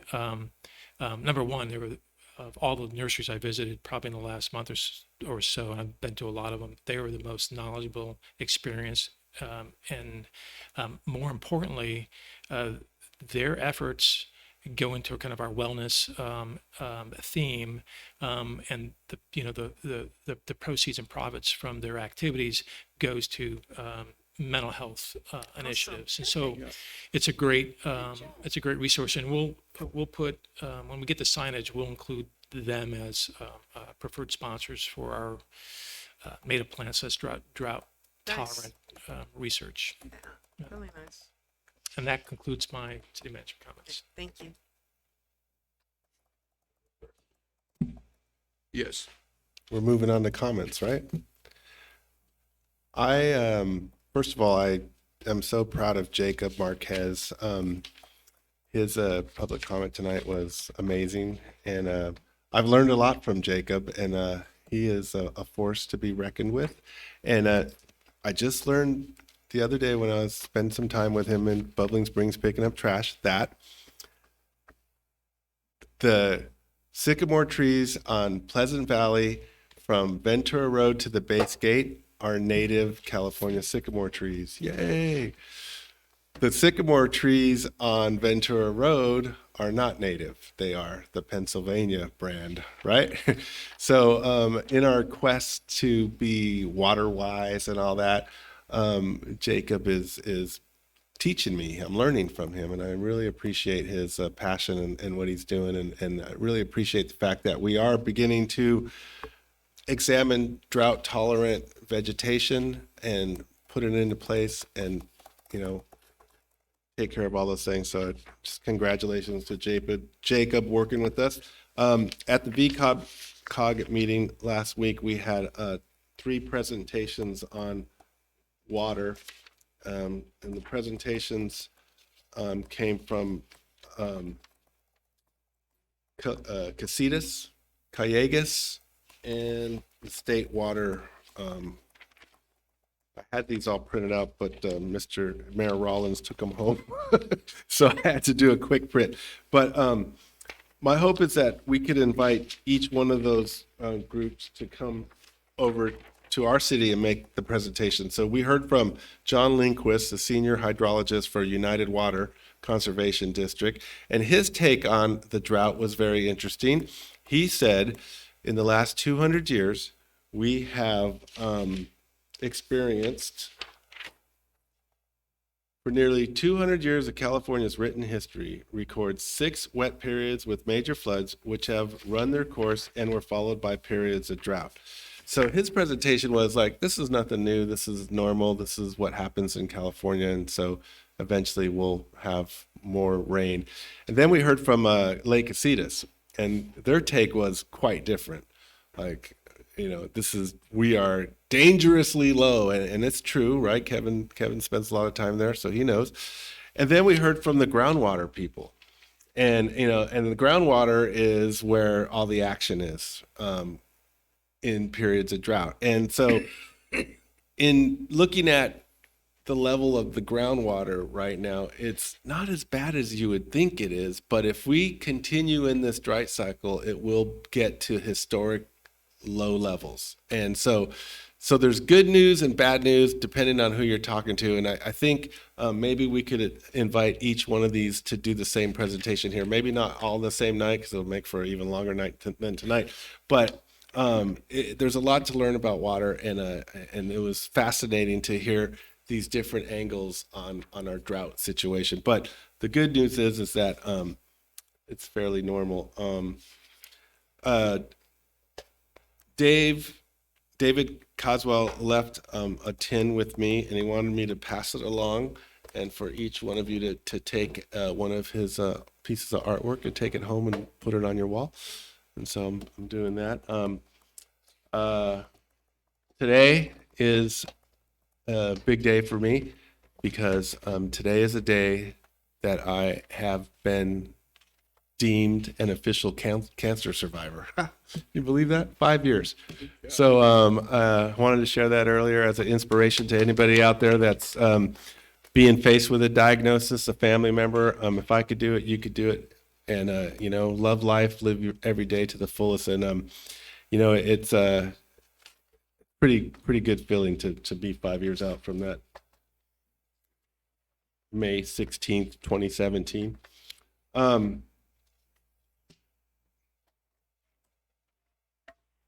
I'm tired, and I don't know what else to say, so I'm just going to say good night, and I'll listen to the rest of you.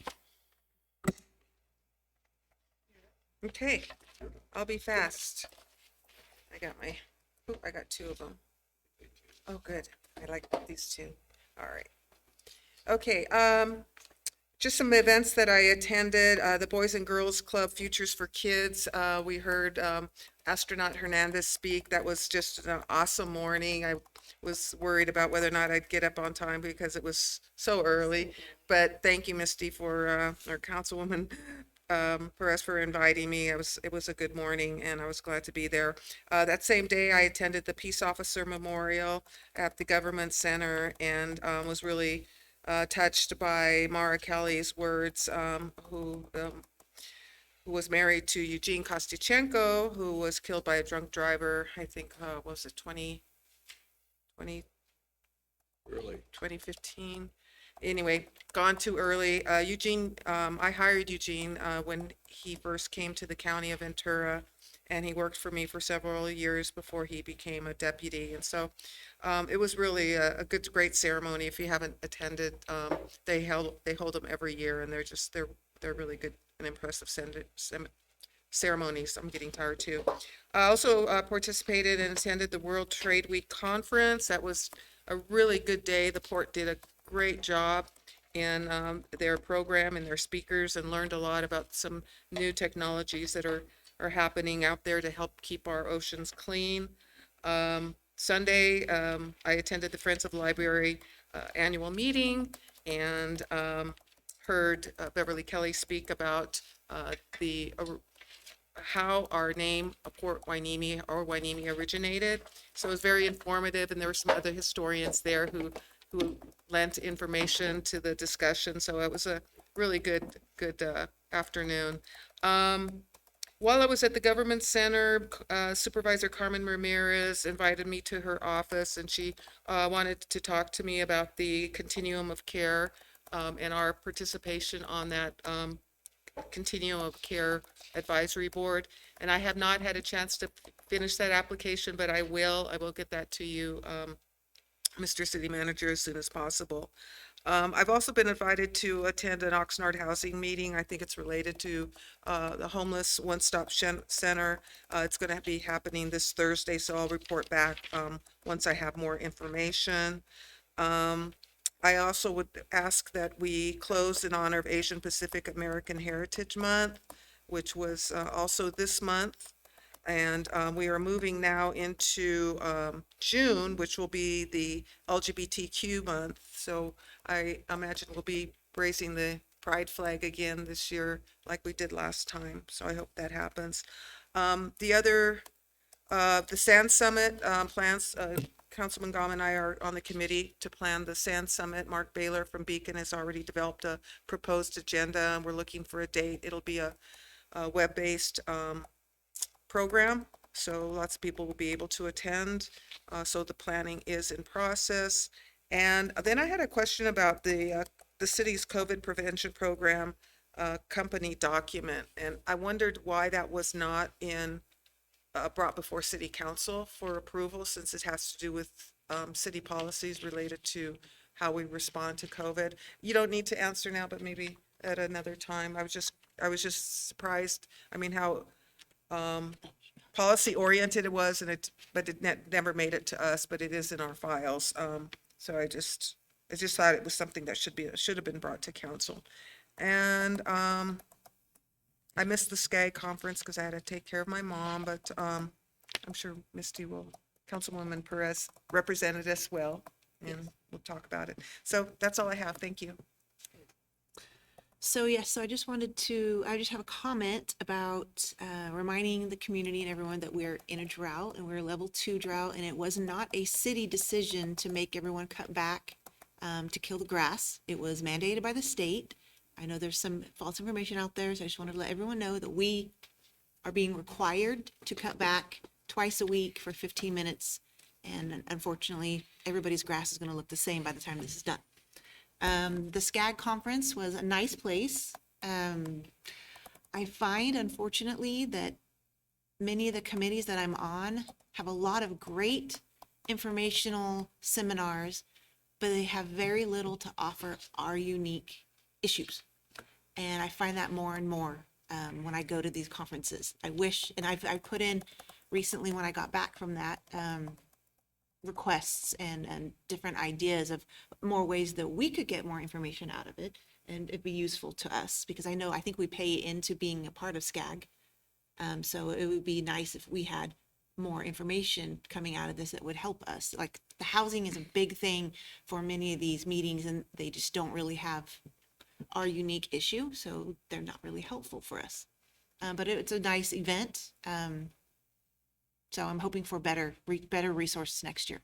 I met with EDC this morning. I'm a board member of the Economic Development Collaborative, and they have a lot of resources for our small businesses, a lot of free resources, a lot of loan options.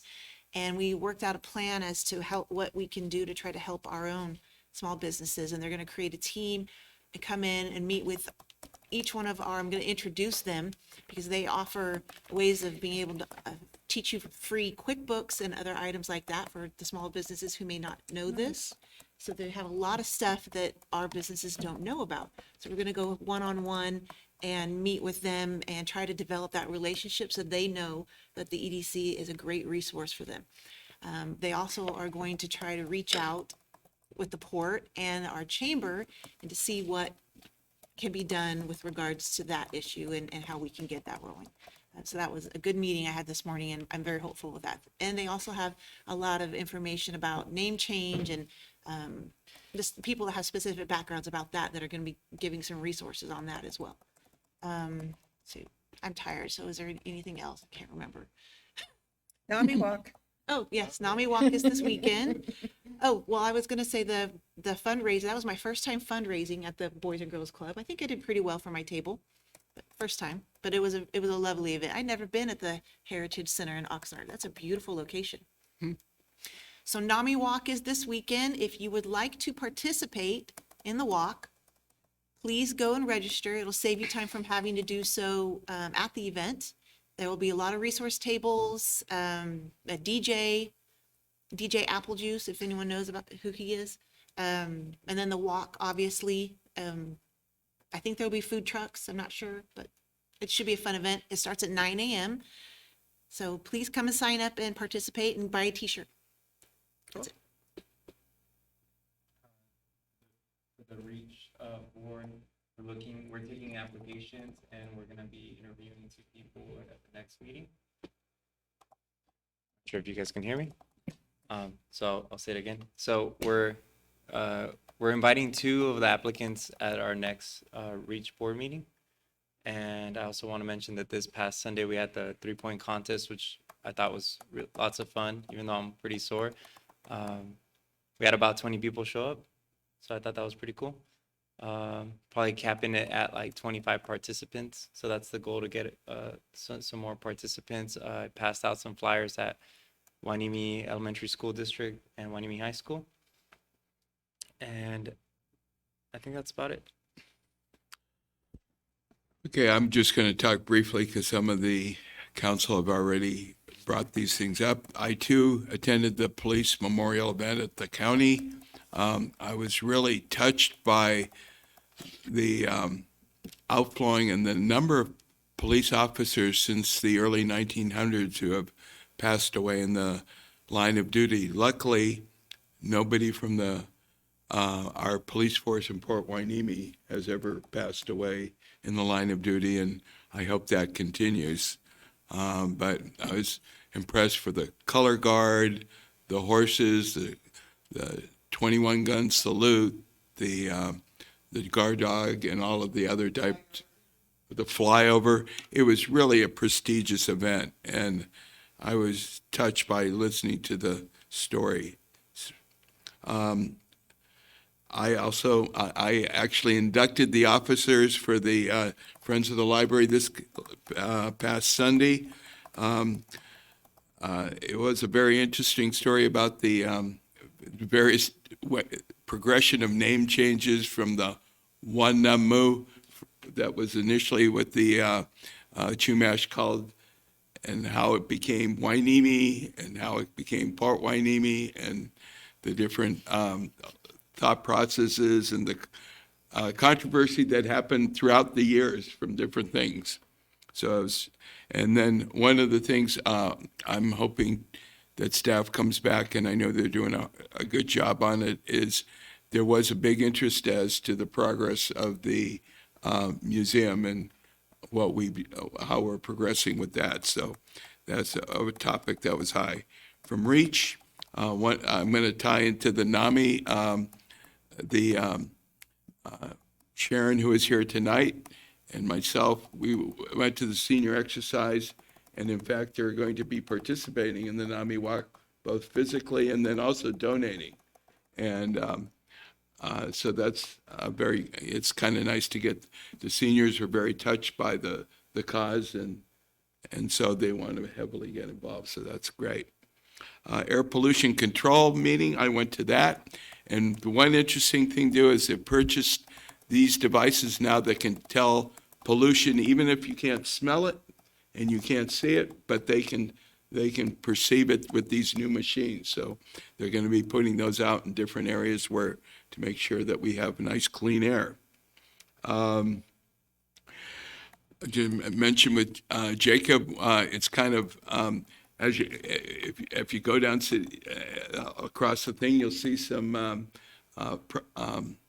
California drought-tolerant plants that and we're going to be having barcodes so that people can look at there, they can see those plants, and see where they can get them and how they can plant them in their community. And I think it ties into the fact that we are having a stage 2 water alert, and what will happen is not only we're telling people what they got to cut back, but from a positive thing, what they can do positively. So that's a good thing. Gold Coast in June, I also attended that meeting.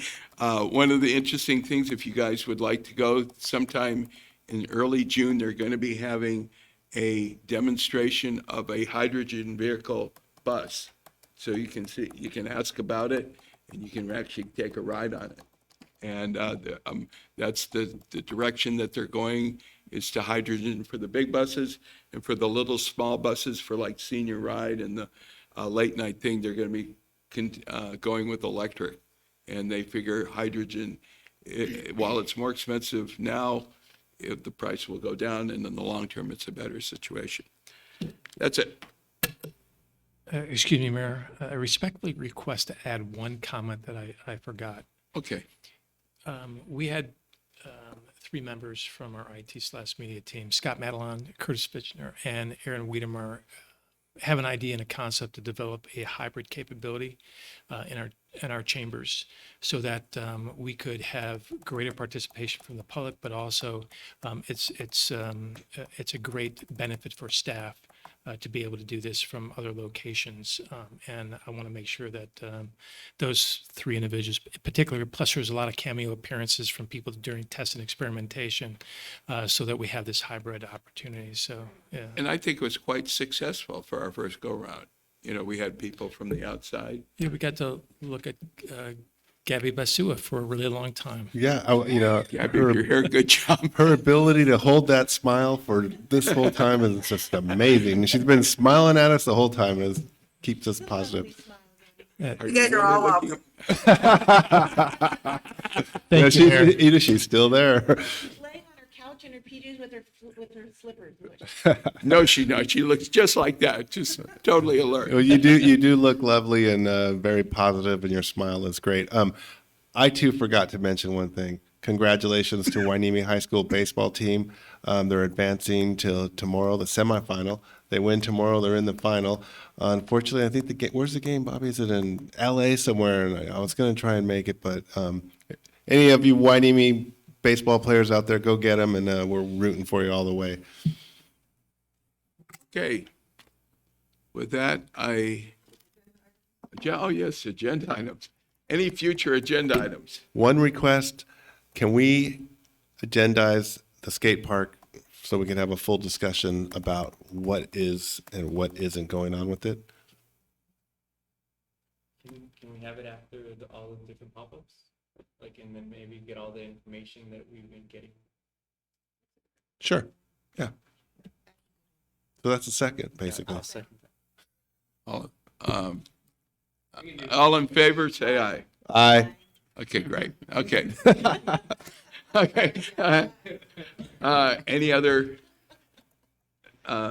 Councilman, Mayor Pro Tem? Do I have to mention anything about the possible bond on the ballot for the next year? I know you had said we would want to talk about it sooner than later.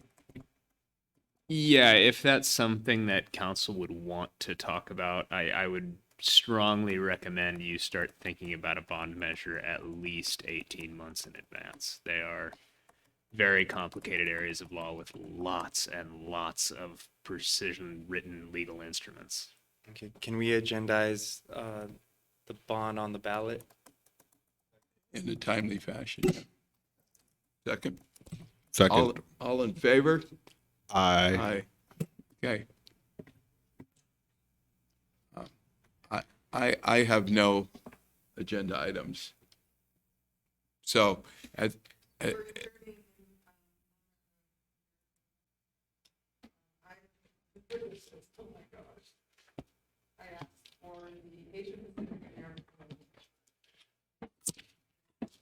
we are adjourning in honor of the Asian American Heritage.